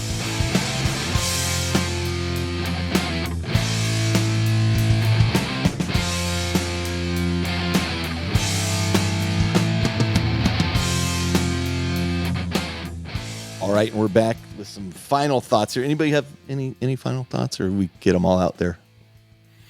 Warhammer's good, y'all. It's in a good place. 40K again. Yeah, Warhammer's fun. Go listen. First one's free. Buy a battle box. Yeah, Find that joy. Campbell, it was episode 156, you said? Yeah, 156 is our most recent. I'll put a link in the show notes. It's a really, really good discussion. I think it's worth listening to for anybody, whether you're a tournament player, whether you're a narrative player. I think you guys made some really, really great points in that discussion. So, leave us reviews on iTunes. We got that. We got our Facebook group, which is very popular. We got the Patreon. You have access to the Discord channel. All good stuff. It's all going around. Phil, where the heck can we find the Glacial Geek? At the Glacial Geek. Go check out. I have a YouTube channel. Do a lot of content, mostly 40K focused, but I'm trying other things. Like, I got trying out like Frostgrave and things like that I'm just trying to like I said, I'm always. Do they send you a bunch of free models? Yes, they've got all their free models. That's why I'm trying Every it one out. of them. Yeah, who's putting them up in the hotel room right now? Yeah. Oh no, that's Army Painter. Yeah, that's actually Army Painter, but actually genuine probably, but yeah, he's actually employed by them. I know. Yeah, but it's basically it's just finding the joy in the hobby. That's what I keep preaching, and I'm trying to do it myself. Where it's like, this is meant to be a hobby. It's meant to be something that brings you joy. And if you find yourself being frustrated by it more often than you find yourself finding that joy, then something's got to give and something's got to change, because that's not what this is. This isn't like death, food, and taxes. Like you can go without this if it's only bringing you anxiety or bringing you pain. So find that joy, find out what it is. Is it building models? Is it painting models? Is it playing the game? Is it reading the lore? Is it playing the video game and still talking about it? Or is it watching YouTube videos and podcasts about it and just absorbing it through that? Like, maybe that's the way you find the joy. But my whole channel is about finding that joy and helping people to try to do that through painting, building, or playing. So yeah, come check me out on the YouTube there at the Glacial Geek. So all right, I'll include a link to that too. It's the Marie Kondo of miniature game, right? Exactly. Yes. Campbell, 40K Badcast is about to go on hiatus. Yes, yeah, it is going to be on hiatus for a hot minute, a couple months probably. Yeah. But if you haven't listened to us before and my voice doesn't make you want to rip your ears out, go give us a listen. We've got like 8 years of episodes. Carl's on a few. So if you need a comforting voice aside from mine to listen to, he's on a couple of them there. And Campbell, your voice is so much better than mine at this. I'm not even joking. Smooth. Yeah. Got that radio voice. Like jazz. Yeah. Yeah, and if you feel like you're going to be missing Campbell, well, you're not if you're listening to this show, because Campbell's going to. We got him on loan from Dan. It's all approved. Yeah, I made a point. Retainer. We can keep him. I made a point of reaching out to Dan. Say, I'm not trying to poach Campbell, but I know he likes to podcast, and like, let's keep him in practice. He could join us while you're out. And Dan thought that was a great idea too. So. He just said that you had to call him Dan every once in a while. I have to call him Dan every now and then. Yeah, got to remind him who's in charge. Exactly. By the time you leave here, I'll be only calling you Campbell. I appreciate that. And by the time you're on the Badcast again, you're going to call Dan Cameron? Yeah. It's all so complicated. It's more complicated than 9th edition 40K. I'm super excited, Campbell, and we'll get together and we'll figure out like a host of like what topics we want to cover, and any input you want to give. Like you're part of the family, man. So looking forward to it. And I think we might be seeing Josh coming back fairly soon too. So we'll see. We keep our fingers crossed and see what happens with job searching and all his stuff. So he's picking up a lot of work right now. So yeah. And hopefully we're having you back and you're playing more. Anytime. Yeah. No, I think I'm back in. Okay. Hell yeah. Get those Dark Eldar. Let's do it again.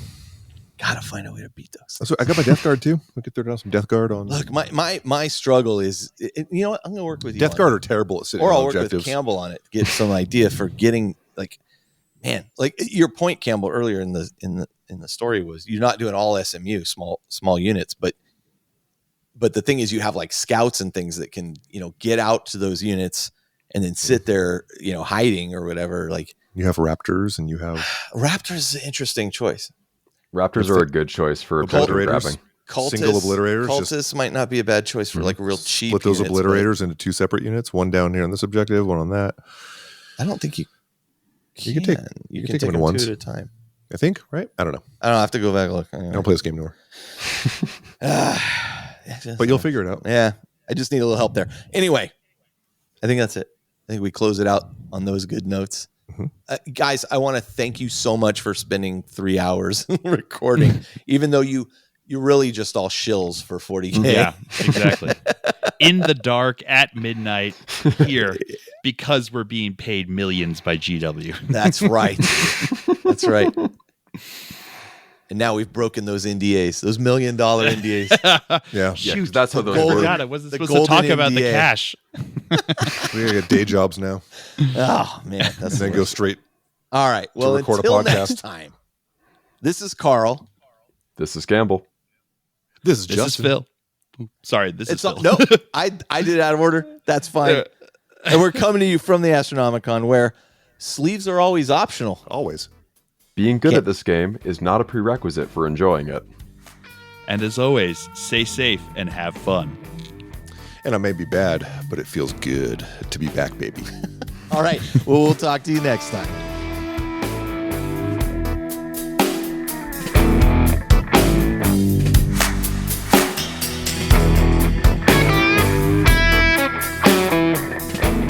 This episode of The Independent Characters is protected by the Creative Commons license. If you have further questions as to its use, you can find information on the front page at theindependentcharacters.com.